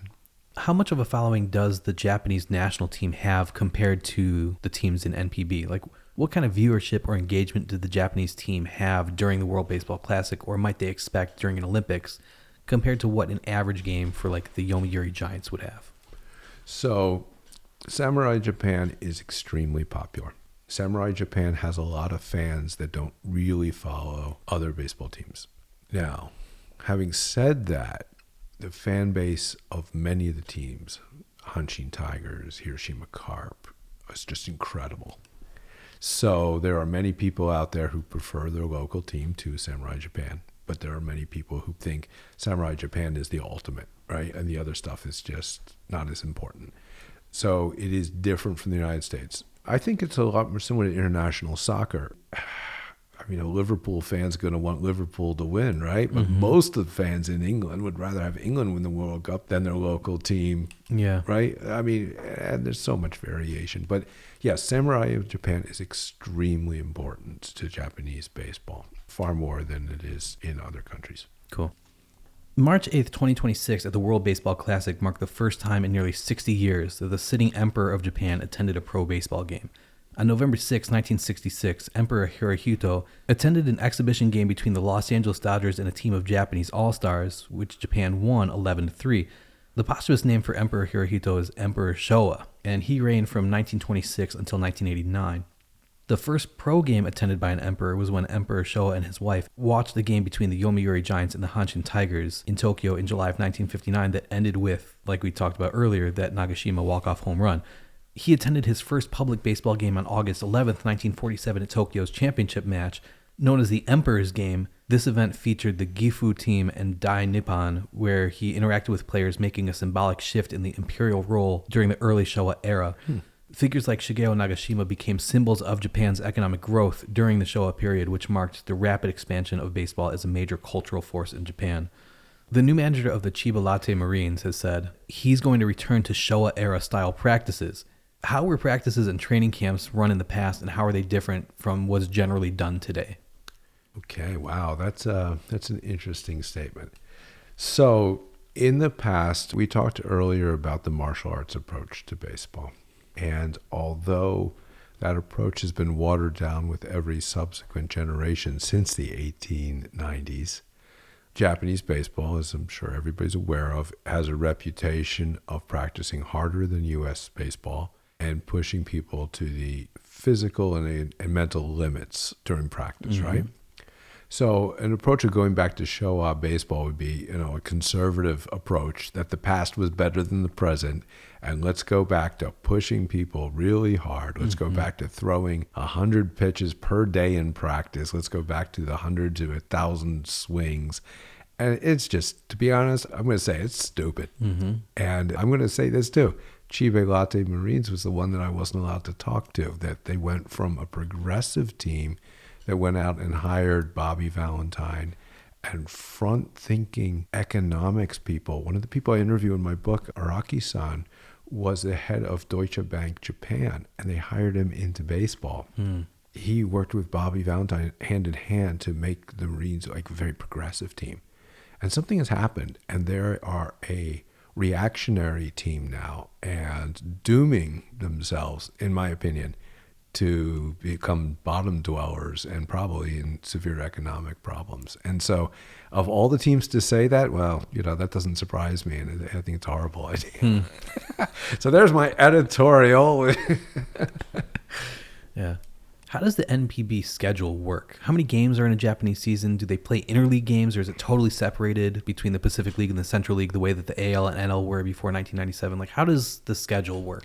So the schedule is a little different from ours. It starts in the beginning of April, and it runs to the end of September. They play 143 games. They do have interleague play, and they do it in the middle of the season. I think they have 3 weeks to a month where everybody plays interleague games, and they give themselves a particular, I don't remember what company sponsors it, but there's a cup. The winner of the interleague game tournament, as they call, wins an award, and there's an interleague MVP as well. But the games also count in the regular standings. Two other differences in this schedule is Mondays are usually an off day for all teams. So teams usually have a 6-man rotation and then rest on Monday. And then also the last 2 weeks of the season in September are usually completely empty of games because it rains so much in Japan. That's where they have the rainouts. But that leads to all sorts of problems.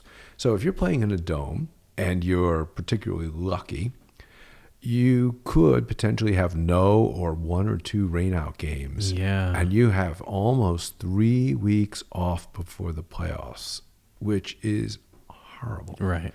And it's a system that needs to be changed. And I don't have an idea how to change it because you're going to have rainouts in Japan. Unless you make every team play in a dome, but that's not going to happen. That's not going to happen, and I don't really love that idea either. But it is a real problem, and the players were complaining about it in the last 2 seasons, is the long layoffs, especially when in Japanese baseball you have 6 teams per league. The top 3 make it to the playoffs. Top 1 gets a bye. So you have Team 2 and Team 3 playing. So if that top team has played in a dome and by chance has very few makeup games, they could have weeks off without any real meaningful games. Yeah, and before they play the most meaningful games of the season. Yeah. Which is, of course, really difficult. Yeah. How does the travel work? Well, the travel is easy because Japan is small. Yeah, so are they traveling by bus? Is it by train? Most of them will be traveling by the bullet train, but they'll travel by bus if it's a local game, from the hotel. They'll have to fly to Hokkaido, which is a separate island. But yeah, compared to the United States, it's nothing. One of the things that took me up until 2 years ago to realize is I can get to Tokyo and Hiroshima in 4 hours, which means I can, and I have done, go down there and watch a baseball game and then head back the next morning. Cool. Which is just great. I never even thought of that before a couple of years ago. Does Japan have a minor league system? Yes, but it's completely different. So here, of course, we have a large system of independent minor league teams that are affiliated with the major league teams, and those affiliations can change at the end of a contract. In Japan, every team has a farm team, which is their minor league team. It's not an affiliate, it's part of the same team. Right. So a Japanese player will sign a contract to their MPB team and then will be assigned to either the first team or the minor league team. Right, so there are no minor league contracts that have to be worded with options and things like that. Every team has one minor league team with a few exceptions. Some teams are now setting up a second minor league team, and the Fukuoka Hawks, who are probably the most, well, I don't say the most, but they're one of the 2 most progressive baseball-minded organizations. They have 3 minor league teams, and they have come up with the idea that you can sign on the 3rd minor league team, and you're not paying these guys that much. Right? So you're taking a chance. If out of the 30 guys who play on there, 2 or 3 make it the big leagues, that's cheaper than hiring an American player. Absolutely. Right? Well worth the investment. Right. So it's kind of a no-brainer for them. The other thing that's interesting about the minor league system in Japan that's completely different and it's a problem is they have 25 guys more or less on the top team. That means everybody else is on that one minor league team. The manager has to play their new signees, their potential stars, as much as possible.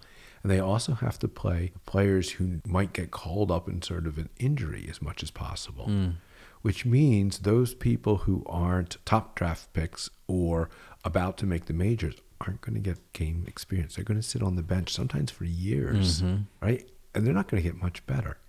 So that is a major problem there. So by getting more minor league teams, then they could get more game experience. Yeah, that makes sense. You mentioned how there's no real difference contractually between the highest level and the farm team. So the corporation owns the player once the contract is signed, so the players can be moved back and forth in a much different way than what happens here in the United States, right? Right. If you had to compare the level of baseball being played in the Japanese farm systems to a level of baseball in the United States, first of all, is it comparable? And if it is, what would you compare it to? I can't give you a definitive answer because I haven't watched enough minor league baseball in either country, but it's much lower. Okay, so because you have no rookie ball, you have no A ball, you have no double A ball. Everybody is thrown down there straight out of high school, straight out of college, or 6 years in the minors. They're all on the same team. Right? So there could be players that are the equivalent of a rookie ball player, but there could be players that are AAA level. There could be. Yeah. Now, in general, the Japanese leagues are not as deep as ours. We all know that some of the best players in the world have gone through MPB. But there are very few rosters maybe even no rosters in NPB where they have 25 major league caliber players. Mm-hmm. They usually have a handful. Now that's getting better as time goes on. But in general, you would be lucky to get 6 major league quality position players, right? And then there's probably a greater number of pitchers you could pitch in the major leagues on each squad. So that means your minor leagues are going to be progressively lower quality, right? How does it work when a Japanese player then jumps to the major leagues? Does his Japanese team have to allow that to happen, or is it purely up to the player to decide he's leaving? Like, what is the case there? So legally, by the rules, there's 2 different ways. One is they could become a free agent, 9 years, I believe. I think it's different from, 7 years for an international player, 9 years for a domestic player? I think. We have to look that up. It is a different number to be an international free agent and a domestic free agent. So after that number of service, they could jump on their own. Before that, they have to be posted. The posting system is done only for players who are under contract with their current team. And the team has to agree to have the player posted. Now, there's sometimes a lot of pressure the player can put up. We had a very interesting case with Roki Sasaki. Roki wanted to be posted, and the Marines were saying, well, no, you're too young. Until you're 25, we don't get any money, first of all. And the other thing is, we need you. We're a playoff contending team, and you're our best pitcher. And Roki kind of dug in his heels very seemingly stubbornly, well, definitely stubbornly, maybe selfishly, and said, no, I want to be posted or I'm not going to play. And what that showed us is there are secret contracts in Japan. There are those player contracts that everyone knows about that are above the board. But there's also been rumors, and I believe them to be very accurate rumors, that there are secret contracts that the players make that are not known to the commissioner's office. And they may include, for example, you will post me at such a time. The rumor is that Roki Sasaki had one of those contracts, and it was ambiguously worded. You will post me at a time when I am ready to pitch in the major leagues. Something along those lines. That's the rumor. And the evidence suggests it might be true. So when you hear stories about teams like the Dodgers signing Yamamoto to a 12-year deal for $325 million, and then also having to pay a posting fee of around $50 million, what does that mean? Who gets that posting fee? Who determines how big that number gets? Okay, so the posting fee is a percentage. It's definitely a percentage of the final contract. At one point, it was also a highest bid. I think it's both right now, right? Is that correct? I was under the impression that it was a bid kind of thing, that the American teams basically, but there have been instances where the highest bid did not get the player. I think it used to be the highest bid, and now it's more of a free agency type thing. They change the rules all the time. Yeah. But it's definitely tied to how much the players make. And then the team itself gets all that money. Okay. So if the team doesn't like the highest bid, can they say, no, we're not allowing this to happen, he stays with us? Great question. Wow, I don't know the answer. There have been multiple players who have not got the contract they want and decide not to go over. Who has made that decision? Is it the player or the team? I don't know, and I would guess it would be a individual by indivial answer. Yeah, I'm sure. What happens behind the scenes? So in general, once again, like we only talk about generalities, in general, things are not as open in Japan as they are here in terms of baseball. So there are a lot of things that are said between the team and the player that are never made public to the media or to anybody else. So we don't often know what's going on. Where here the players will just come out and tell you straight out, and this is a lot more openness here. It seems like there's a lot of politics involved, and that everyone on both sides, both Japanese and American, is still kind of skeptical and apprehensive. And I'm sure that goes back to the way that things went down with Mashi in the 1960s. There was kind of a long-running joke that the Kansas City Athletics were a farm team specifically for the New York Yankees. Yeah. And there are certain fan bases today where it feels like they are resigned to the fact that once a great young player is off his rookie contract, he will never be re-signed by that team that drafted him, like the Pirates or the A's. Are there Japanese teams who kind of operate in that same fashion, either selling their players to other Japanese teams who are willing to spend more, or encouraging their players to jump to Major League Baseball so they can get the transfer fee? I've never heard of the latter. I've never heard of anybody encourage them. Hiroshima Carp do not have the same budget as the other teams, and they're famous for actually pretty good development, but not being able to sign their free agents. They're the Tampa Bay Rays. They basically are. I mean, I don't think they do it on purpose. I've never heard that they do it on purpose, but Seiya Suzuki, for example, is a Hiroshima Carp. Kuroda, right? Kuroda was out. There were a lot of good players. Maeda, Hiroshima Carp player. And you can look at the Tokyo Giants and often go, oh, yeah, Hiroshima Carp, Hiroshima Carp. But I have never heard of them doing it to gain money for their operating costs or anything like that.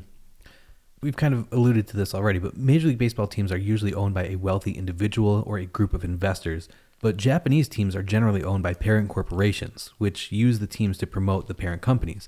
What are some of the differences that manifest as a result between Major League Baseball teams and Japanese teams? Right. That is an incredibly big difference with a lot of ramifications. So just to repeat really is in Japan, a bigger company will own a baseball team as part of their advertising budget or even if it's not specifically part of the budget, at least that's the mindset. Yeah. The idea is by the baseball team doing well, they'll be associated with the parent company's product and it will sell that. The Yomiuri Giants own newspapers, media, etc. Now the Giants and the Hanshin Tigers, which is owned by a railway company, kind of transcend that. They're so popular. They're making their own money and have for decades. The other teams were generally not considered to be making money up until recently, and so they were primarily part of an advertising. In 1953, there was a ordinance passed by the Japanese, their equivalent of the IRS, and it basically said that a parent team may deduct as business expenses any loss of a baseball team that they owned. Right. So that changed Japanese baseball right there. And then many of the teams had no reason to make a profit. Right. They were happy making a loss. They get to own a baseball team. They can have the fun of owning a baseball team. They can advertise their product, and then they can deduct the losses. Right. How awesome is that? Right. So until recently, at least half and maybe even the majority of teams were kind of happy making a loss. That's changed in modern economies, Japan facing economic issues. Most of the teams now want to be in the black. First, the Lotte Marines with Bobby Valentine did a real economic overhaul and got them to be profitable, but they were still under the Lotte, which is a candy company and all sorts of other interests at this point, umbrella.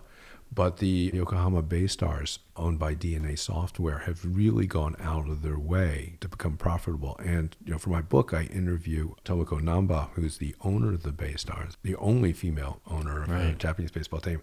And she talks about the strategies she used to make the Bay Stars profitable because she didn't want it just as a loss leader, right? Being a modern businesswoman. She wanted everybody to be making a profit and what they did to make it, and they've done it. Yeah. I find the economics to be really interesting over there. Do they have a players association in Japan? They do, but it's extremely weak. I think they went on a strike for one day. They did a couple decades ago, and they threatened to go on strike around the WBC of some issues. But it's very weak. They don't really have much power. The contract structure is very different. Like I mentioned before, most players have one-year contracts. The team sets the salary, and they have something called salary evaluators. These guys are employees by the team, and they will watch every game in person, or at least I think they still do it in person, and they will keep tallies of the players, and it's their own personal scoring system. It's not done on statistics. So if you're up 14-0 and you hit a grand slam, you're not going to get a lot of points. You're down and you hit a grand slam and you get a lot of points. So it's how valuable they are to the evaluator's opinion. And so when they come in for their contracts, the GM will sit there and say, okay, your evaluation score is X. And it's improvement from last year. You'll give you a $50,000 raise or $50,000 would be generous because the average salary in Japanese baseball is $300,000. You get a good evaluation score, you get a raise. You get a poor evaluation scores, they will give you a contract. It will be less money, and it is capped how much less you can get, but they can give you a significant reduction in salary. And the only thing you could do is walk out and say, I'm not going to sign. And then be like, okay, you're a holdout. Are you going to sign? And the answer is, no, I'm going to quit Japanese baseball or I'm going to sign the contract. Right. So usually they can do a little bit of compromising. How does the nature of corporate ownership affect parity and competition in MPB? Is there a salary cap, or is one corporation that's got tons of money allowed to just spend whatever they want to buy all the best players? We've mentioned the Yomiuri Giants a number of times in the interview, but are they the best team because they just outspend everybody? Basically, yes, but we have the Fukuoka Hawks, owned by SoftBank Software. They have more money, and they have an owner who wants them to be the best team. And I believe they have been Pacific League champion, or at least in the playoffs, like every year forever, right? I mean, I have to go back and count when the last time they weren't. They spend more money. They get really good foreign players because they have a great scouting system. They are the team with the 3 minor league teams. They hire the best suited free agents for their team. They don't fall into kind of the Yankees disease of hiring the best, most expensive free agent. They really figure out who they can use for their lineup and hire that person. So they're the powerhouse right now. Not that every baseball fan in Japan is automatically a fan of the Japanese players who have made it to the major leagues, but it's very easy to understand how and why the average Japanese fan would be a fan of Shohei Ohtani or follow the Dodgers, or why you might have a generation of Japanese Mariners fans because of Ichiro, or how they might be fans of Yu Darvish and Matsui and root for the Padres, or of Seiya Suzuki and they're Cubs fans, or whoever. Before there were all these great Japanese players in Major League Baseball, like let's say back in the 1950s or 60s, did Japanese people care about Major League Baseball? Did they follow specific players or teams? Yes, but not to the extent. So if you buy one of the many Japanese baseball magazines that come out weekly and still do in Japan, there is in the back of the issue a MLB roundup. And it will tell you what happened in the week or weeks before publication. It'll have features of Major League Baseball players, sometimes interviews, taken from a U.S. source and translated. So you can read articles on Joe DiMaggio. People knew who Babe Ruth was. They knew all about Babe Ruth. Yeah. And there were biographies of Babe Ruth published in Japanese before he came over. There is a number of magazines in Japan that just focus on MLB baseball, and they've been around since the late 80s, early 90s. There's like a MLB yearbook that's published in Japan, and it's not written by MLB. It's a third party under some sort of licensing, of course. So true baseball fans, or let's just say there are baseball fans of MLB and have been for many decades. Cool. Is there currently a fear of a talent drain in NPB, with players like Rintaro Sasaki going directly to the U.S. for college and circumventing the NPB altogether? Or even for the players who do go to NPB, if the best are being plucked away after just a few years, what happens to the Japanese game? Right. So that's a big question with lots of different answers. Some people fear a talent drain greatly. And certainly Sasaki going to Stanford and bypassing NPB and the Japanese schools is more worrisome than Roki Sasaki going to the Dodgers. So when I talk to people for the book, that's a question, one of the many questions I asked absolutely everybody, because everybody had an opinion on it. And the answer surprised me. And I think we mentioned this a little bit earlier in the talk, and that many people were happy when a Japanese player goes to MLB and succeeds. It brings more attention on Japanese baseball. It also brings more domestic attention on Japanese baseball. So when Ohtani has started to reach such incredible stardom, attendance is going up in Japan. Matter of fact, every year since the COVID crisis, attendance has broken a new all-time record every single season. Even with more stars leaving every year, we're starting to see more people interested in Japanese baseball who are Japanese, as well as people in other countries interested in Japanese baseball. So as long as that happens, there's no crisis. As long as Japanese attendance remains high and spending on Japanese baseball remains high. When you only had one or two players coming over like Hideo Nomo or Hideki Matsui or Ichiro, I could imagine that his former teammates and fans might be proud of him and rooting for him to succeed in the major leagues. But as the number of players leaving Japan grows, and as their salaries jump to these astronomical ranges, are there signs of resentment among the players when someone leaves for America? That like, A, you're abandoning our team. We needed you to win. But then also, now you're a billionaire. Like, Ohtani's going to be a billionaire. Is there resentment for that kind of thing? I can't answer that question, and I don't know if anybody can, because I can't go into a locker room, ask the question, and get honest answers, right? So that's why I think that's unknowable. My opinion is no, that the way most of the players, There's going to be always some people, of course. right? But I think the way most of the people will see it as an inspiration, Ohtani's Ohtani. Right. You can't even throw him into any equation. But let's look at Okamoto was a star. Trying to think of a guy who's more average. Even just a middle reliever in Major League Baseball is going to make $13 million a year. Yeah. So that's a salary that's not achievable in Japan. NPB. There are a number of people who've made it to the major leagues as middle relievers, as starters who are not aces, who come over here, and even if they don't get, quote, a good salary, it's still 5 times greater than they would in MPB. And I think that shows to most of the players that's attainable for me too. If I'm a starter for the Hiroshima Carp, there is a chance of me going to MLB and not making $200,000, but making $2 million to sit on the bench, and hopefully I get to be a starter and then I make more, so I think that possibility is out there. That's my opinion, but I don't know if the players actually share that. Is the expectation after a player goes to America and has his career that he comes back to Japan and kind of spreads the wealth? I don't think that's the expectation. Some players do, and I think most of these guys have been playing baseball since junior high school all day long, every single day. This is their lives. This is what they do. Now, of course, some players get burnt out and really don't want to do it. But in Japan, if you're playing for one team, it's like a lifetime job. Like a lot of guys who are borderline starters will end up being coaches. And they have a lot of coaches in Japan, not just like 5 the way you do here. And then you have a lot of coaches in their farm team. Or if you're not good enough to be a coach, you might become a ticket salesman. And you stay within the organization with a lifetime job. This is less so than it was, but it was definitely a number of decades ago, definitely going to happen. What I was more curious about was somebody comes to America and earns $50 million over 7 years. And then they retire and they're done with baseball. Are they expected to go back to Japan and set up a youth baseball camp or donate money to the high school that they played for? I see. Is that an expectation because of the Japanese sense of obligation? Or do those players stay in America? Now they just live in America now.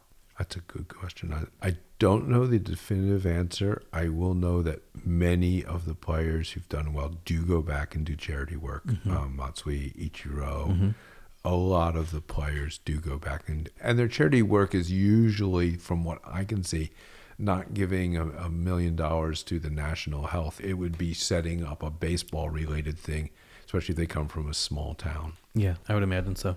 Yeah.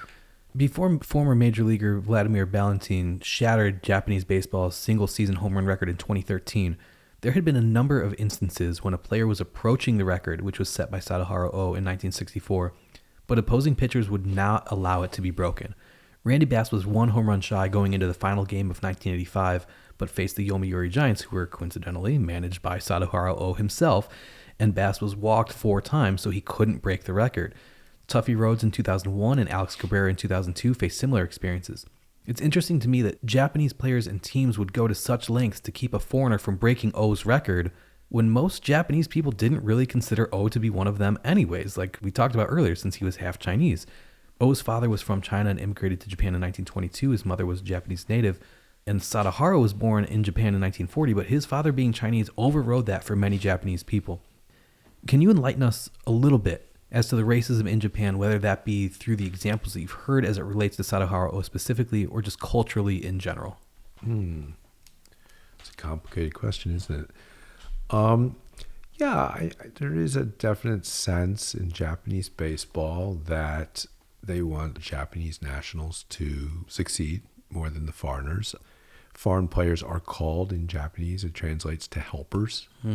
So Mr. Baseball talks about that, right? You're supposed to go help them win the championship and then be happy not getting the limelight. And if you're batting 4th and hitting 50 home runs, the guy who's batting 3rd, who's also a star, is going to get the attention. And that, for the most part, you have to be happy with. Now, that's changed, and over time there have been so many great foreign players who've gotten their due. But there's some records that just seem kind of sacred, if you will. When Murakami the other year broke Sadaharu's record, right? And Murakami is Japanese. He didn't beat Valentine's record. Right. Valentine, has 60 home runs? Is that sounds right? I don't have the number, but yeah, it's something And like Murakami does he have 56, something like that, something right? like that. So now Murakami is considered the Japanese native home run record. And so if you ask some people what's the NPB single season home run record, you might get the answer, well, the Japanese native home run record is Murakami 15. Oh, and by the way, the all-time record is Valentine, you know. But that's being said as if it's a record. It's not a record. I mean, come on, right? He's second place. Yeah. So that's Japan. In 2016, Ichiro made the largest ever donation to the Negro Leagues Baseball Museum by an active player. I've heard stories that no player ever visited the Hall of Fame more often than Ichiro during their playing career. So maybe he just loves museums and baseball history. But do you think that maybe there was something there, that he was denouncing racism in his own way, even if it wasn't meant to be public knowledge? Oh, I have no opinion on that. I don't know Ichiro. I don't know too many people who know him well enough to say that. He's a very intelligent, complicated person. So it could be, but I truly don't know. I know he loves baseball history, and I know he enjoys his place in baseball history. And I don't mean that from arrogance, but he really likes the big picture and fitting in with the earlier stars. Not to say I'm better than the early stars, but just to almost venerate the earlier stars. Yeah. And my opinion is that's probably why he went, but I don't know. It's interesting that there is that racism coming from Japanese people when Japanese players and people have faced racism themselves in many countries. And Kapi Harada talks about what his team had to endure when they went on a goodwill trip to Australia. Can you tell us anything about that? Wow. You see, so animosity from World War II from Australians to Japanese was so strong. I mean, the fighting in the islands around Australia, that it was very difficult. There were, I believe, I'm positive, they were internment camps in Australia for Japanese living there, concentration camps like there were here. And that's something that is rarely talked about. So, yeah, when the Yomiuri Giants went there in 1954, during the off season, they went for a tour to kind of spur international baseball, and they were surprised at the hostility they faced. Name calling, stone throwing, real acts that were far more hostile than they ever expected. So, yeah, it was a problem. Japanese pitchers seem to rely much less on overpowering speed and much more on control, accuracy, and having a variety of pitches. It seems like a lot of Japanese pitchers have at least 4 or 5 different pitches in their arsenal, if not more. Why do you think that is? I think it goes back decades to the idea that Japanese players weren't as large as American players. I mean, that's a historical fact. But it was also a perception among the players. You would read or hear, when I interviewed some of the earlier Japanese players, I mean, they would say, oh, well, I wasn't as big as an American player, so I had to find different ways to do this, whether it be a home run hitter or whether it be a pitcher. I had to work within my toolkit, my natural abilities to bring out my best. If that's your mindset, even if eventually we're talking, 2000 and the guy is 6 foot, right? And he's a relatively big guy, the mindset's still there. So from decades earlier, you're taught trickery and being part of being a pitcher, which Greg Maddux was like one of the masters at, is how to get the hitter off balance and how to fool him. That's what good pitching is, right? Japanese pitchers relied on that, I think, more than American pitchers, certainly more than American pitchers do today. And so that has continued, right? And so the teaching of multiple pitches by coaching is just something that's done there, which my understanding is really not done so much in the college level and minor league level. So by the time the guys come up to the majors, they don't have a full arsenal the way the Japanese player would. So it's got a historical answer to that. Yeah.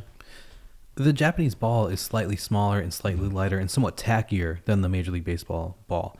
The Japanese ball has smaller seams and a tighter wind, which generally provides pitchers with a better grip and more control over breaking pitches. Right. With the more and more frequent collaboration between Japan and the United States, is there any discussion in Japan about changing the baseball to the quote-unquote standard size that most of the rest of the world uses? There was. I don't know what it is right now. One of the most fun things I have in my book, In the Japanese Ballpark, is an interview I had with Ambassador Kato, who was the ambassador to the U.S., and then he became commissioner of MPB. He was actually a really good commissioner, but was removed from office, or he was forced to resign. And the reason was there was a scandal about Japanese baseballs. And this goes back to your question about Sadahara O's record being broken. So the Japanese baseball is deader than the American baseball. And there was a time, I think it was 2011, 2012, when it was really, really, really dead. Mm-hmm. Right about that time, we have the World Baseball Classic, of course, is going on.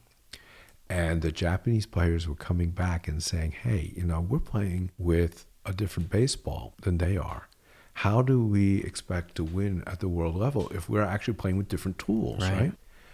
So Kato met with a bunch of other players and a bunch of advisors, and they said, okay, we have to standardize the Japanese baseball. And it's also important to note that back then, before 2013, there were up to 5 different balls being used in Japanese baseball, different manufacturers. Mm-hmm. There were balls that were lively and there were balls that were dead. And Kato told me off the record, but then allowed me to print it, that there was one team that would switch up the balls mid-game. They used the lively ball when they were batting, and they did get caught, but it was never made public. So the first thing that NPB did under Kato was to come up with a single ball. So they did that. And they had to find the right liveliness of the baseball. They had to find the correct balance. Yeah. And they were pretty open, according to Kato, that this is going to take a little bit of time. So the first one was just plain dead. And then they upped it a little bit and made it livelier. And that's when Sadahara O's record is broken. Mm-hmm. And so there became a huge scandal that, okay, you guys slipped in this lively ball, and, look at the horrible things that have happened. Right.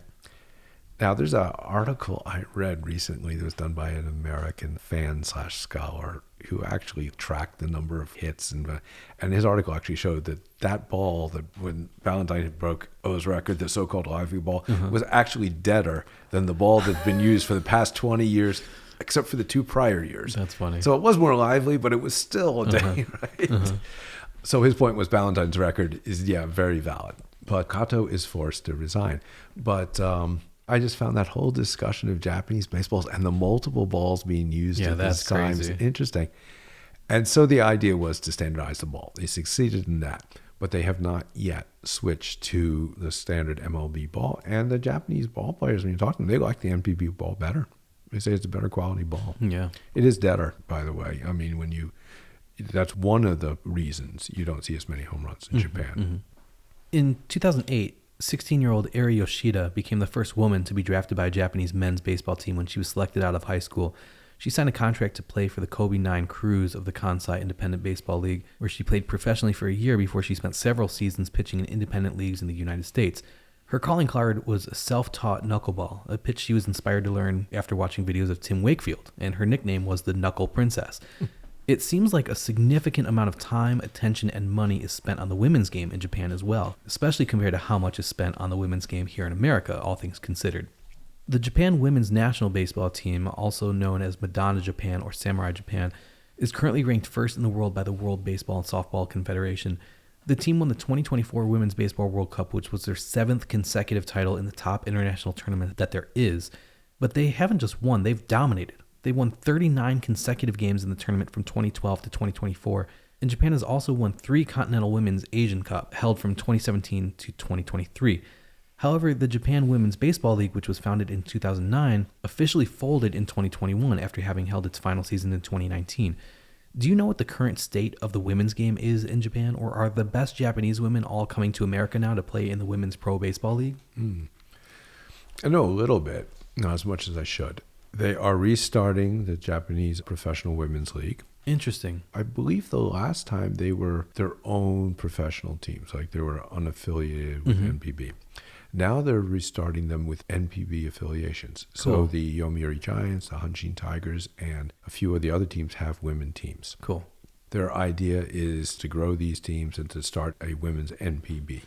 Whether that happens or not, I'm not sure. I'm not sure if it's starting this season or if it's still in the future, but I know they are working on it and that the women are practicing really hard. It's pretty cool, and people are going to the games. I don't believe, sell out the Tokyo Dome, but I do think that's a future, and especially with Japan doing so well internationally. And of course, we have the Women's League starting this year. So. Yeah, 5 Japanese players were selected in the first 2 rounds of the WPBL draft, and 6 of the first 42 picks were Japanese.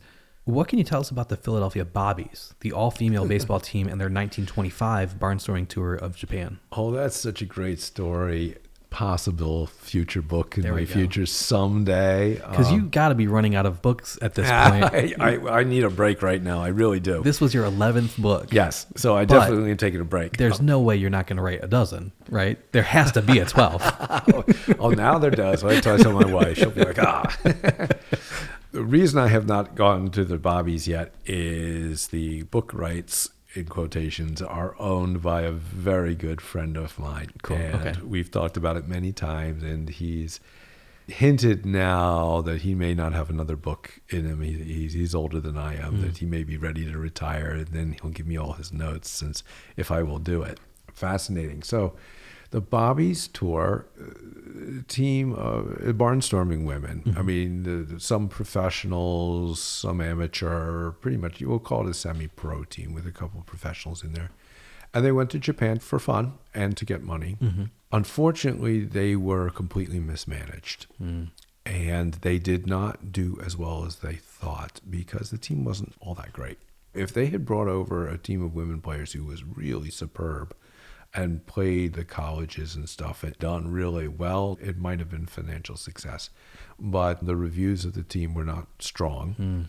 They were mismanaged economically and kind of personality-wise. And the team actually broke in half with some of the players continuing on. I think they went to Korea, China to play a few games, other ones staying in Japan. Eventually, the American attached to it left the girls alone. Dang, because some of these girls were girls. Yes. Like the most famous player that I know of is Edith the Kid Houghton. She joined the team when she was 10 years old, and then they left for this Japan tour when she was only 13. That's crazy. I didn't realize she was that young. That's really interesting. One of the girls, was it Kearns? I have Edith Ruth, whose nickname was the original Babe Ruth. She was a pitcher. Loretta Jester Lipsky, whose nickname was Sticks. She was known for her power at the plate. And then Nettie Gans, the team's left fielder. Those are the 4 names I had written down. But one of the girls died on the way home. You didn't know that. I can tell from your expression. This is actually the highlight, low light of the tour. So after the team fell apart and the manager left them, there were a number of girls stranded in Japan. They stayed, I don't remember how long, but it wasn't just days. I think it was weeks, looking for a way home. And finally, I believe it was a British philanthropist, basically said, "Oh, go girls, I'll pay your way home." I don't know anything about baseball, but it doesn't matter. On the trip home, one of the young ladies, I thought it was, her last name was Kearns, went up top of the ship during some rough waters where she shouldn't have gone, and she was swept overboard and died. oh my gosh. Yeah, and that's the final part of the story. And I, maybe in a few years I'll be able to tell you, reel it off for you, the whole story with all the names correct, and because it's a fascinating, sad story. Yeah. And there are records out there. They're not great records, but because the Bobbies players were so young and it was such a remarkable journey, a lot of them did record what happened to them, and I think those survive. Interesting, yeah. If you could go back in time to 1993 and greet yourself as you came off the plane into Japan for the first time to give yourself one piece of advice, what do you wish you knew back then about Japanese baseball that you know today because you are 3 decades wiser and more experienced? Wow. I don't think I'd say anything. I really don't, because I went over there in 1993 knowing very little as a fan. I was a fan of Japanese baseball and only a fan, and then a sports card salesman until 2003 when I started writing my first book, which was still a fan's book. It was a fan taking it one step further and not as a professional writer, because I wasn't a professional writer back then. I wouldn't say anything because one of the joys of my life has been the journey from a fan who was lucky to catch a foul ball, right? That level that most fans are at, to become a professional and actually be able to say, oh, I can call up the general manager, and ask him a question. And that's been the fun part for me. It really has been. So yeah, I would let myself in the dark and just let myself find my own way. I like that answer. If I can answer on your behalf, it would be buy Ohtani. Yes. Yes. The one thing going back is I told you before that my father and I went to baseball card shows back in the late 70s. Yeah. Couldn't you just see it? He was a college professor. We weren't wealthy. Dad, take out $20,000 and buy every Mickey Mantle in there. Right. Yeah. Yep. Exactly. Okay, this is a question I love to ask people. If you had a time machine and could go back in time and watch one single baseball game, and for you, I'm going to say in the history of Japan, which game would you want to be in the stands for? And it doesn't need to be between two Japanese teams. It just needs to have happened in Japan. Mm-hmm. Where would you want to go back to? Oh, I mean, that's a no-brainer. Eiji Sawamura's. It has to be, right? It has to be. Yeah. I mean, for me, having written a book about it and for it being such an important part of Japanese history, yeah, it's got to be that game. Where would you want to be sitting in the stands for that game? Not behind home plate. I wouldn't see a thing, right? Yeah. I think this interview and the accompanying liner notes are a really great start for somebody who wants to learn about Japanese baseball. But when this episode is over, if somebody wants to take the next step, to dig even deeper, what would you recommend? Is one of your other books the best thing? Is there a documentary to watch? Where should the average fan go from here? Wow, that's a great question because there is no single history of Japanese baseball out there. Okay, so now you need to write 13 books. Yes, I know that I've been playing with that idea for a while, but yeah, I have been. I think the question is, what would the person really want to learn about? Do they want to learn about the deep earlier history? Do they want to learn about what's happening now? I'm going to give three answers to this. The first one is the most self-aggrandized answer. So when I wrote In the Japanese Ballpark, the idea is not only because I wanted to know what happens behind the scenes of Japanese baseball, but I wanted to write a book that somebody who was a baseball fan already, but wanted to understand the Japanese baseball game that they're going to watch when they go to Japan and really get it. Mm-hmm. If they read this book, they will truly get Japanese baseball. They won't know everything, but they will understand how the system works, what makes it different. They'll know a little history. And so I think if you're interested in the modern game and you're going to Japan and you want to enjoy your first game or maybe even your second or third game, read the new book in the Japanese Ballpark. That should be your starting point. If you're just interested in kind of picking up some of the major differences, You Gotta Have Wa by Robert Whiting is a best-selling book. Mm-hmm. It's now 30-some years old. It is dated. It's great, but dated. Mm-hmm. You're reading a historical piece. Strongly recommend everybody read it anyway. And it's very enjoyable. And Whiting's a great writer. To learn more about the history, that's tough because my book, Bonsai Babe Ruth, really just focuses on the 30s. Mm-hmm. There's no real book that brings you all the way through. Some of Bob Whiting's earlier work might do that. Chrysanthemum and the Bat is a good starting point, but once again, it was written a long time ago. There's a new movie that's just out called Diamond Diplomacy, and I think that's going to be a great introduction to Japanese baseball. So maybe by the time you air this, my first answer will be go check out this this new movie that you can see on Netflix or something. So Diamond Diplomacy, please try that. Cool. Is there anything that we haven't touched on that you want to bring up that you'd like to speak about? I would just say, if I had to finish up, and I say this, that when people say to me, I'm going to Japan for the first time, I always say, really don't miss a baseball game. Most of the people listening to this podcast, especially if they get this far into the podcast, right, are going to be big baseball fans and will want to see a baseball game. But if you're just going for the first time and you like baseball, just like it. Take your family, take your friends, take your coworkers to a Japanese baseball game because it really shows off Japanese culture. You will watch how the fans react around you. And once again, you will see some obnoxious people. Of course you will. But in general, as a whole group of people, see how they react to the baseball game, see how they react to each other, how they treat the concessions, all this stuff, and take it in. I think it's a real kind of window on Japanese culture. So I think baseball in Japan is a great way to learn about Japan in general. Where can people go to either buy your latest book, In the Japanese Ballpark, or maybe one of your previous books, whether it's one that we've specifically talked about today or not? There's really two ways. One is to go to my website, robfitz.com, and I'd be happy to sign it for you and send it off. And of course, there's always the evil empire, Amazon, which, usually can underprice me and you can get it the next day. But not signed. But not signed. And not supporting the author. Exactly. Yeah. So for those listeners who don't mind paying shipping, I would always appreciate you go to my website. But if you want it right away, purchase it off of a local bookstore or even one of the big bookstores. How can people follow you and reach out to you on social media to keep up with what you're doing these days and so they can see when you start promoting your 12th and 13th books? I'm on social media a lot, but I don't produce a lot of new content on there. But one thing I have done, we haven't had a chance to talk about this, is I'm very active in SABR, the Society of American Baseball Research. So we have this committee called the Asian Baseball Research Committee, and we set it up almost 20 years ago. It's been very quiet up until recently. And now what we've decided to do in the past year is set up a blog, SABRAsianBaseball.com. And we try to produce content at least twice a week and sometimes 3 times a week of different articles about Asian baseball, not just Japan, Korea, Taiwan. We even had an article about Saudi Arabia, which is a little outside Asia, but close enough, we thought.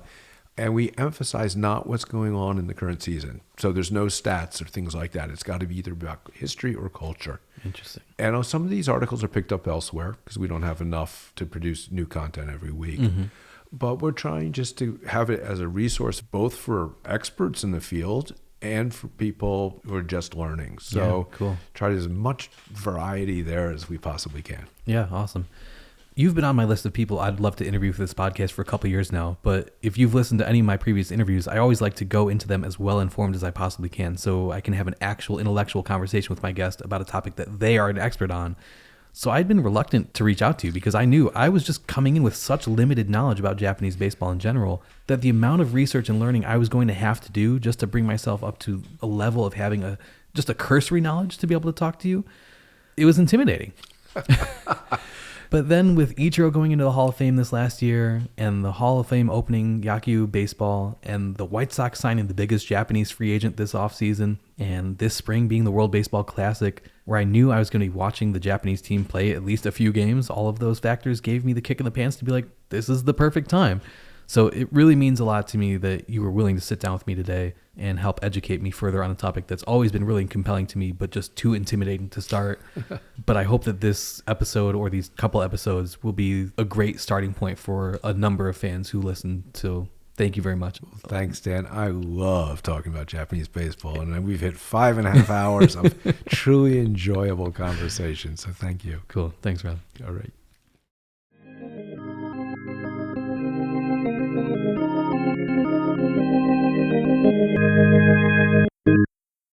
If you think this episode has been worth even $1, please click the donate button in the upper right corner of our website, shoelesspodcast.com.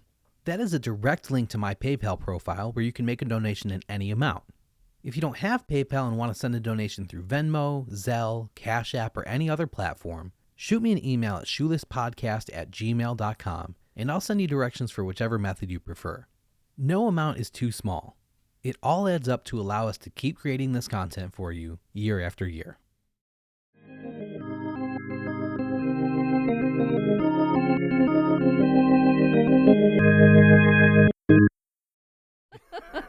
And now it's time for a segment called What'd You Think, Mom?, where we talk to my mom, who just listens to the interview with me, and we ask her what she thinks. This is my real, actual mom. Her name is Lori, but I've always just called her Mom. Can you say something to prove that you are my mom? Just 7 months ago, we're sitting on a couch, and you look over and you say, "You got your passport, right?" Yep. Happened to be October 29th. It was Game 5 of the World Series, and we were watching it very avidly, very interested, and we thought, okay, we're in Cleveland. We're only X number of hours away. Yeah, 4 hours from Toronto, and we both have passports that work. Right. So... yeah, when it became clear that the series was going back to Toronto, the thought crossed my mind. Right. So this is how I know I'm your mom and you are my son, is because we are two peas in a pod, because we had a very serious discussion. Yeah. It was, okay, how many hours? When do we need to be back? What can we do? Where do we stay? Blah, blah, blah. What do we do? go online, let's check the price of the tickets. And we almost did that. Mm-hmm. We have done stuff like that Oh, yeah. many times in life. So Yeah. that's how I know I'm your mom. Yep. That's a good one. That's the best one of the series so far. How have you become such a big fan of Shohei Ohtani's? Because we've never talked about this, but like he is clearly your favorite baseball player. No. What do you mean? No. No, he's not. I'm being serious. He is not. You pay attention to him. You actively watch him. You have gone out of your way to go see the Dodgers play when It's the Dodgers. I wanted to see him. Okay. He's not my favorite player. I'm a Dodger fan. I wanted to see the Dodgers play. A year ago in March, I went and lived in Washington for a month. And the Dodgers were going through. And I had already become a Dodgers fan in the previous World Series. Mm-hmm. So in 2024. And so 6 months later, I'm in D.C. and it's like, okay, I'm going to Nationals Park and see the president's race and see the Dodgers. But it wasn't only Ohtani. Not only. But Right. But Freddie Freeman and Kike Hernandez, and, there are lots of characters on that team. And just the energy that they have and that they don't seem like a bunch of jerks, that's what I like. I like the energy and I like the camaraderie. I really like Dave Roberts and his whole demeanor. So that's it. Shohei Ohtani is, okay, you have to go see the greatest player ever. I mean, if you're alive, you got to go do that. But haven't you tried to see him specifically in other cities that you've, like, haven't you gone out of your way to? I would go see the Dodgers, but it's not that I'm going to see him. Okay. The reason I brought up that we were sitting on the couch and why was I so into going to Toronto? Like, okay, we can do this. It goes back to what we were talking about with Rob, which is you have these three amazing Japanese pitchers, and all three of them were great to watch. And obviously Ohtani was great on both sides of the plate. But can you imagine being in Toronto in Game 7 and watch Yamamoto come out of the bullpen, like chomping at the bit, put me in, coach, like he's a little leaguer.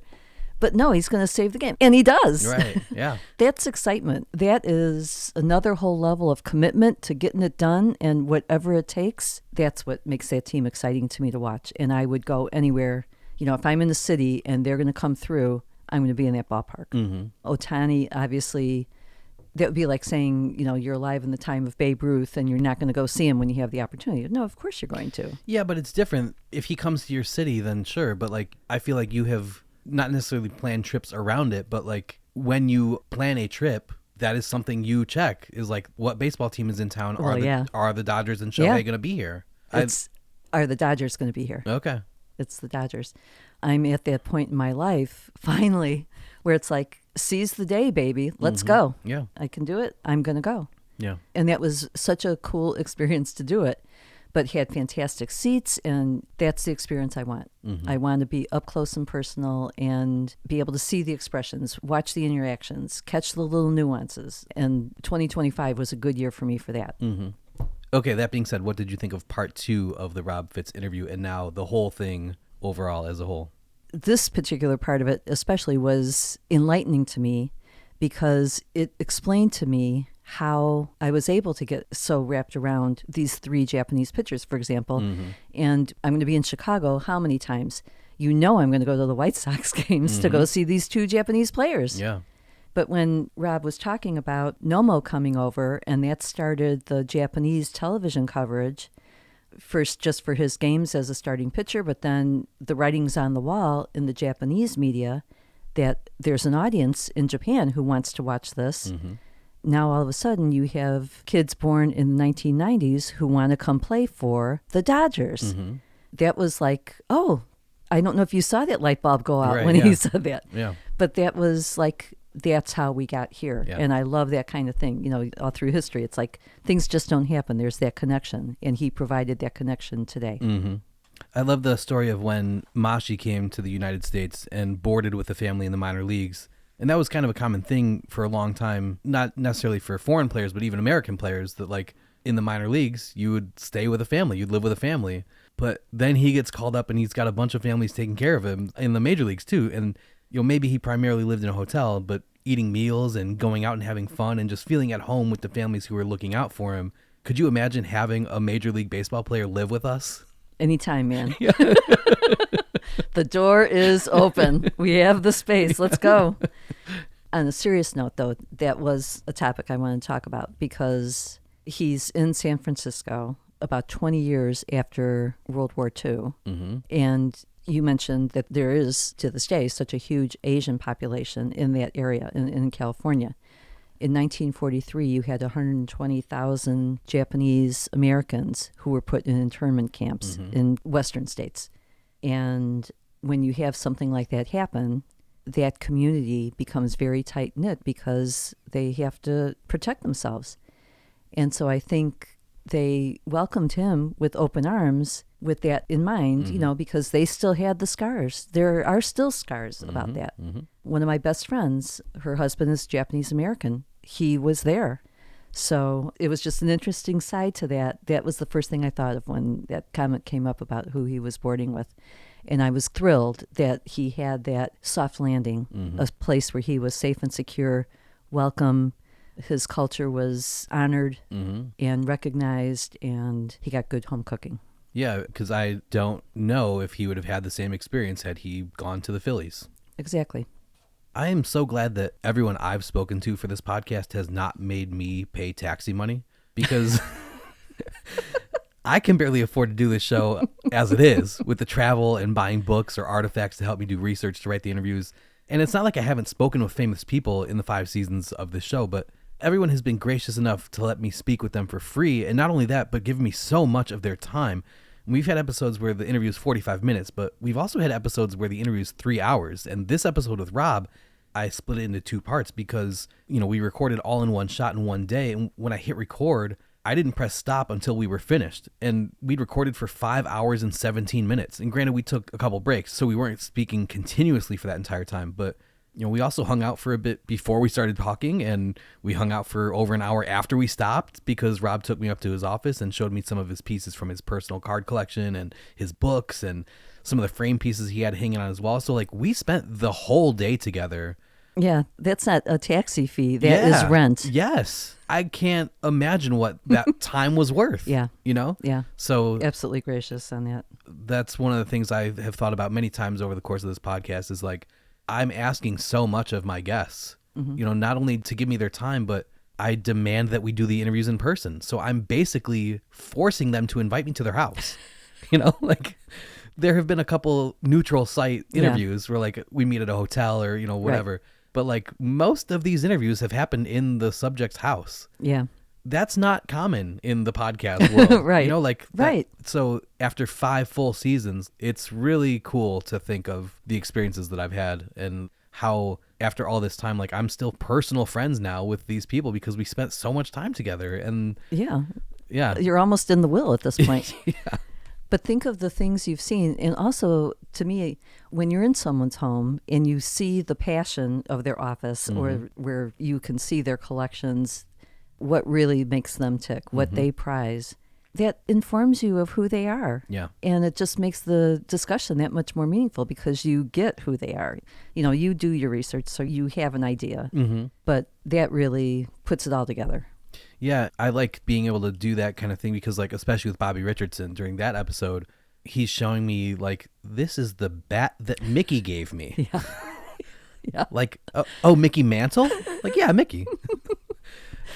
Okay, I'm going to take a picture of that. That's going in the liner notes. Right. And can I just Google a picture of a Mickey Mantle bat? Yeah, of course. But like, this is Bobby Richardson's personal artifact. Right. That he got in the Yankees clubhouse in 1961 from Roger Maris. Yeah. Like, yeah. So that type of experience, you can't get that anywhere. During the pandemic, we drove to the East Coast to do a few, and I was lucky enough to tag along. This is where this whole let's jump in the car and just go thing start. Well, it started way before that, but we were at the Babe Ruth birthplace and museum with Sean Hearn, and he was like, "You want to come and see my collections?"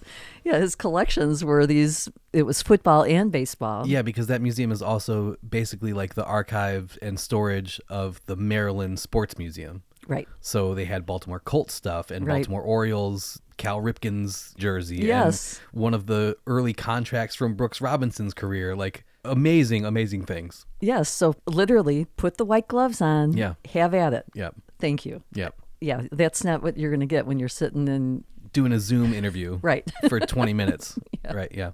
The example that you gave with Bobby Richardson, those are Cooperstown items. Right. And he's the guy telling you his story. Right. Yeah, he's not wearing white gloves. Like, this is just on his desk. Right. In his office. So you don't read the plaque, you're seeing him, you Right. know. We also mentioned during the interview that for Rob's book, In the Japanese Ballpark, his approach was to try to talk to as many different types of people associated with the Japanese game as he could, so he could really give the full story about what the experience is like at a baseball game in Japan. And that is quite literally what my approach to this podcast has been since day one. So it was cool to see that Rob took that same, approach. Yeah. Just on a different continent. Right. I But- thought the exact same thing. Yeah. When people talk about listening to your podcast, it's like, that's what makes it so interesting. You don't think about all the players, so to speak. I don't mean literally. All the characters. All the characters. It's a cast of characters that get you to the end product. And everyone's got a different story to tell. You don't really think about it. Just very informative. We sat down on that same couch and watched Mr. Baseball the other night. And even though that came out in 1992, the energy that you could see in the stadiums during the movie, that was over 30 years ago. I can only imagine what the energy is like today. I know I've seen video of Japanese baseball games today. I really would love to take Rob up on his suggestion of go to a Japanese baseball game in Japan. Yeah. It would just be amazing. It's like, why can't we do stuff like that? We can. We absolutely can. Yeah. Fried octopus. Oh, right. Fried chicken. The menu was and baseball? spectacular. Yeah. Yeah. I've had a bunch of friends go to Japan who are in bands that have toured there, and nobody in my music life is a baseball fan for the most part. Like, it is very distinct. The music people are one group of people and the baseball people are a different group of people. And sometimes there's overlap, but usually there's not. And unfortunately, none of the music people who have gone to Japan on tours have been the baseball people. Yeah. But like, I have been asked to go to Japan 2 different times with bands, and it just like, it wasn't in the cards Right. schedule wise for me to do it.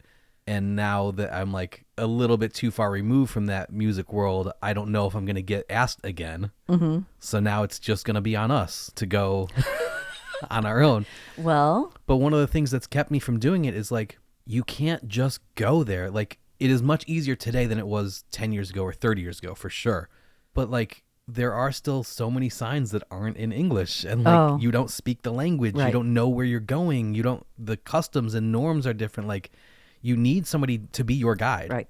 And that is the benefit of going on a tour, because like, there is somebody on the other end to receive you. Yeah. And they feed you and they take you to the hotel that we're going to stay at. And like, that is what has been so enticing about those offers.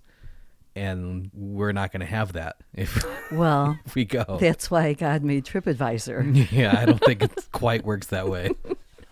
It could. Yeah. I mean, we're trying to get to Hawaii, so it's just a hop, skip, and a jump, right? Yep. That is something to think about. Japan to see baseball, and Cuba has been on my list for forever. That won't be in the same trip. Just a heads up. Probably not. Be a long trip. Yeah. But I would feel more confident going to Cuba. Yeah. It's tougher to get there, obviously, especially with the political climate, but like, I speak enough Spanish that I could get by. The cultural and language barrier in Japan has just been like, that's what's kept me away. Right. I've been lucky enough to go to China at one point in my life. A very, very close friend was living there for 3 years. And it was that exact same situation. You could not look at any sign. It was maybe about 12 years ago or so. Culturally, though, it was just an amazing experience. And food was great there, too. I never really had Japan on my radar. Now I do because of Rob. Mm-hmm.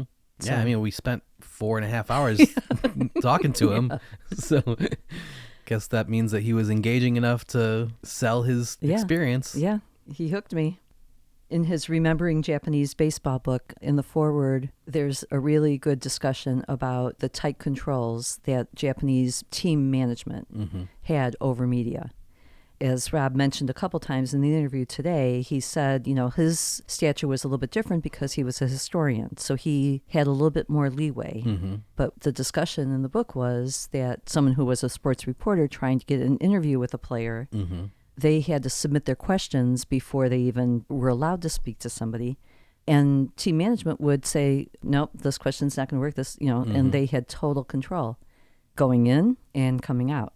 And if you did something that was not within the parameters of their restrictions, you were kicked out. And that was it. Don't bother coming for a couple of years. Right. Just an interesting perspective because it's not that long ago that was going on. Right. Very tight control of the product. And it goes logically with who the owners are in terms of being a corporate world in a very conservative, in many ways, country and culture. But things that we might take for granted. But, America was kind of that same way until Jim Bouton's book, Ball 4, where, you had access, but you weren't writing hit pieces. The reporters and journalists saw Mickey Mantle getting drunk and cheating on his wife every single night, but it never got written about because the agreement was, hey, man, we're all in this together. And, if I rat you out, I'm going to lose my access. But there's a difference between being told you will not write about this or you will not even ask this question to having, I'll say, a gentleman's agreement. You had that in all the press. You think of different scandals that might have been going on in politics or whatever. It doesn't even have to be politics, just in society. There was a sense of decorum of what would be reported on, or the verbiage to describe something would be discreet. It might allude, but it wasn't as blatant as it is today. This is even more than just the gentleman's agreement where the press weren't going to screw over the player because they didn't want to cut off their access to the players. It wasn't the management necessarily doing it. And this was a very tight lead that the management had. So that was, again, just interesting to read and goes to show you the cultural differences. Right. Things you take for granted here or did take for granted here. Yeah. Yeah. How many times since we've watched Mr. Baseball have you dreamt about Tom Selleck? He was really good in that movie. It was a good movie. It wasn't the first time for either of us seeing it, but it had been a long time since I had seen it. And it was perfect to lead into listening tonight. And if you go back and listen to the first part of this episode with Rob, he talks about how the script was kind of rewritten after the writers and producers talked to American players who had played in Japan, and that the stories that they tell in Mr. Baseball are like an amalgamation of all of the American experience over 20 years. Listening to Rob tell the real stories. Right. And then watching the movie, it's like, okay, that's Sadaharu Oh. Yep. This is playing small ball and being not aggressive on the base paths. Yep. We covered that. And so you're literally watching what Rob has told us about. Right. And it's like, okay, he wasn't just making it up. This is where it all comes from. We happened to watch the movie before we did the interview, but I would say read the book and then watch the movie, and it pulls it all together in a in-your-face kind of way, but also in a very entertaining way. Yep. I really liked watching the movie. Okay. Good season, Mom. Good season, Dan. 5 down. Who would have thought? Thank you. Thanks, Dan.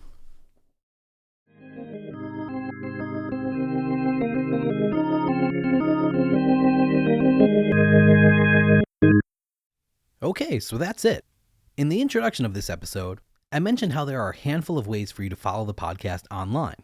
In addition to liking, subscribing, and giving My Baseball History a 5-star rating on your favorite podcast app, please make sure you're also following us on Facebook, Blue Sky, Twitter, and Instagram, where we are at Shoeless Podcast on each platform. By following us there, you'll get some bonus content throughout the month, including daily posts detailing an important event which happened on this day in baseball history. You'll also be able to interact with us to let us know what you think of the show. If you're a fan of some more long-form posts, you can sign up for Clearing the Bases, our email newsletter, by heading to shoelesspodcast.substack.com. We publish 2 newsletters a month, which allow us to talk about lots of things we don't normally talk about on the show. I use that space to talk about the podcast, of course, but I also use it to write about baseball road trips I go on, to publish research I do, and to speak on current events in baseball, all of which are things I don't really do in episodes of My Baseball History. Look for a new issue to be published on the 2nd Friday and the 4th Friday of every month. If you have questions about the podcast or research you'd like to contribute to a future newsletter, submit something through the contact form on our website or email us at shoelesspodcast@gmail.com. Before the interview with Rob, I mentioned a trivia question you can answer to win something, and here's how you can do that. First, make sure you're following us on Twitter or Blue Sky at Shoeless Podcast. Then, find the pinned post at the top of our profile with the link to part 2 of the Robert K. Fitz episode, which asks this episode's trivia question. The answer to the trivia question was somewhere in this episode that you just finished listening to. Quote that post along with your answer, and you'll automatically be entered. We'll pick one person who answered correctly, and they'll win a copy of Rob's 2025 book, In the Japanese Ballpark. In the book, Rob speaks with participants in the game such as players, managers, and an umpire. He speaks with support staff, including an interpreter, a trainer, and a data analyst. He interviews front office personnel, such as an owner, general and assistant managers, marketing directors, and even a league commissioner. He sits down with ballpark workers, including cheerleaders, a mascot, a beer vendor, and an usher. And he gets the perspective of professionals who surround the sport, such as baseball writers, a player's agent, and a baseball card dealer. Through their personal experiences, these individuals reveal the inner workings of the Japanese game and explain the cultural aspects which make Nippon professional baseball different from Major League Baseball. We'll reach out to the winner before the next episode of the podcast goes live. You don't have to be the first person to answer, you just have to answer correctly. But make sure you're actually following us on your preferred social media platform or your entry won't be counted. During this conversation with Rob, we spoke a good deal about a player known as Mashi, the Japanese pitcher Masanori Murakami, who played in the United States in 1964 and 1965. But it wasn't just Mashi who signed with the San Francisco Giants as part of that, for lack of a better term, foreign exchange. On February 23, 1964, the San Francisco Giants acquired Murakami, third baseman Tatsuhiko Tanaka, and catcher Hiroshi Takahashi on a player development deal with the Nankai Hawks, who owned the rights to all three players.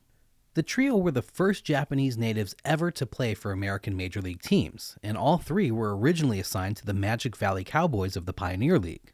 Although none of the three were considered top prospects, Murakami confounded everyone by reaching the major leagues in September of 1964 after having an outstanding season in the minors. And by the way, if you've been wondering this whole time if Masanori Murakami and current Chicago White Sox rookie Munetaka Murakami are related, as great of a story as that would be, they do not share a familial relationship. Before his hamstring injury, the White Sox Murakami was having an unprecedented rookie season for a player born in any country.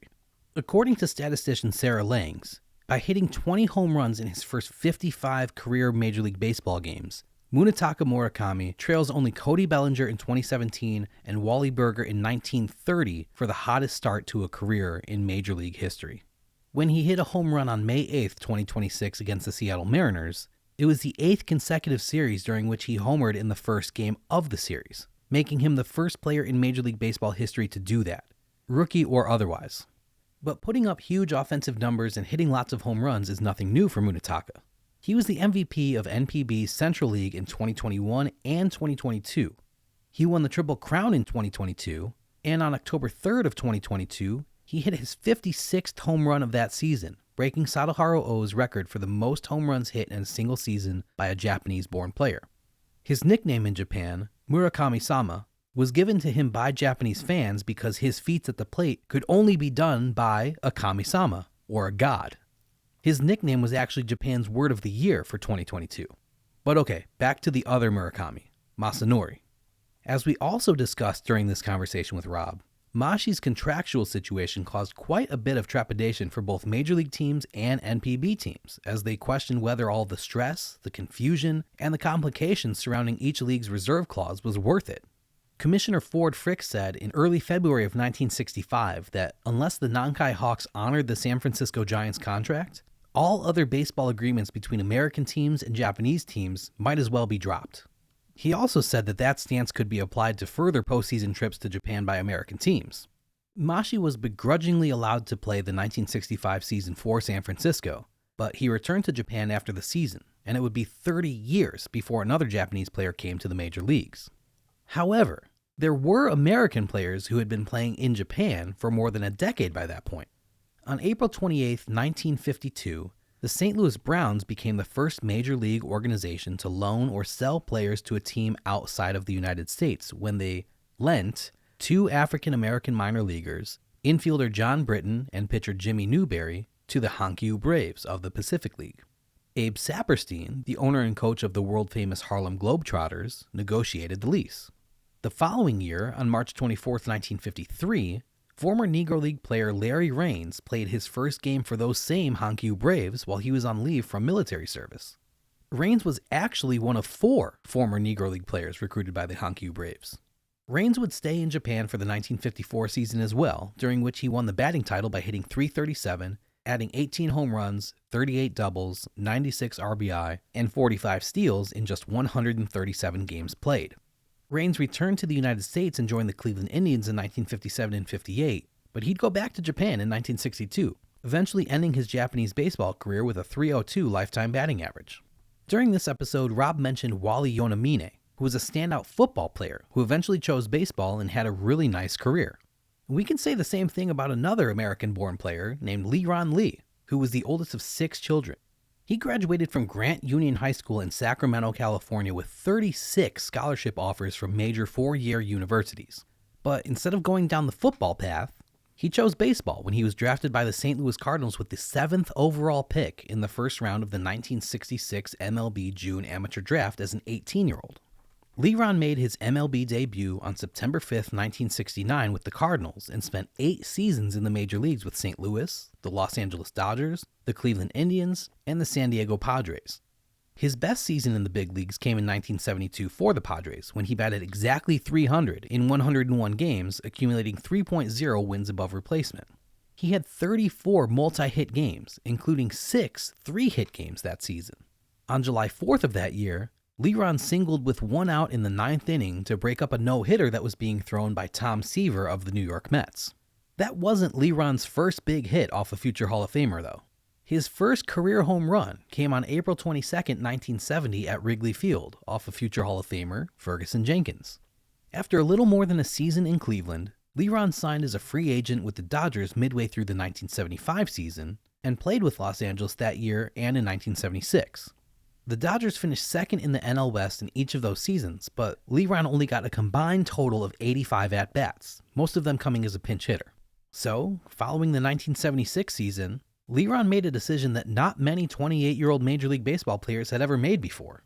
He went overseas to continue his career in Japan's NPB.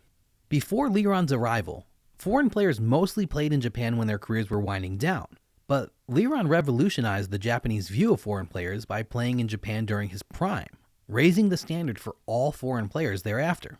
He played 11 seasons for the Lotte Orions, for whom he was a 4-time All-Star and a 4-time Best 9 award winner from 1977 through 1987.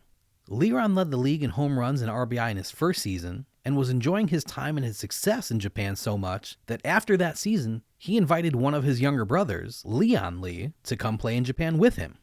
Leon had been selected in the 9th round of the 1971 MLB draft by St. Louis, but after having spent 7 years in the Cardinals minor league system, he had yet to play in a Major League Baseball game. So he accepted Leron's invitation and joined his brother in Japan in 1978. The brothers immediately formed an integral part of a feared lineup for the Orions. Leon played 5 seasons alongside his older brother, hitting 41 home runs and driving in 116 runs in 1980. His .340 batting average that year was the second highest in the Pacific League, trailing only Leron, who won the batting title with a .358 average. Leron didn't just have a high average that season, though. From his retirement to early 2018, Leron actually held the Japanese record for highest career batting average of all time among players with more than 4,000 at-bats by batting .320 over the course of his entire career. That record has since been eclipsed by Norichika Aoki. However, as recently as 2018, the top 4 spots on that all-time list were Leron Lee number 1, Boomer Wells in second place with a .317 career average, Wally Yonamine in third with a .311 career average, and Leon Lee in fourth with a .308 career average. Leon's experience in Japan helped him become the Pacific Rim scout for the Chicago Cubs in 1998. After the 2002 MLB season, Lee left the Cubs and returned to Japan to serve as the Oryx Blue Waves hitting coach for the 2003 NPB season. In late November following that 2003 season, the Chicago Cubs made a trade with the Florida Marlins, who had broken their hearts just 41 days earlier by defeating them in Game 7 of the National League Championship Series. The star that the Cubs landed in the deal? Leon's son and Leron's nephew, Derek Lee. Derek batted .298 in just over 6 full seasons with the Cubs. He was named to 2 All-Star teams, won 2 Gold Gloves, 1 Silver Slugger, and finished top 10 in MVP voting twice in his tenure in Chicago. But back to his dad Leon, who we just said had been brought on to be the hitting coach for the Oryx Blue Wave for the 2003 NPB season. Well, their manager, Hiromichi Ishige, was fired in April and Leon was promoted to become the team's manager, making him the first African-American manager in Japanese baseball history. The following month, on May 17, 2003, the Blue Wave faced the Nippon Ham Fighters, who were managed by another American, Trey Hillman, marking the first time in 28 years that a game in Japan was being played between two teams with American managers. These types of stories may not be as well known to us as stories about Willie Mays or Hannes Wagner or Satchel Paige, but the more you pull the threads, the more you start to see that the baseball histories of Japan and of the United States are far more intertwined than most of us realize. Don't forget, it's a huge help when you rate and review My Baseball History wherever you listen to the podcast. 5-star ratings help our show get featured on more people's suggested podcast pages, which means more people will have a chance to discover it. It just takes a couple seconds of your time, but it really helps us a lot. And of course, liking us on social media, interacting with our posts, and sharing things with your friends and family is great too. Feel free to send this episode to anyone in your life who loves baseball or Japan in general. Hopefully they'll enjoy it, and maybe they'll even learn a thing or two. But no matter how you choose to support us, even if it's just by listening, we appreciate you being here. Until next time, I'm Dan Wallach, and this is My Baseball History.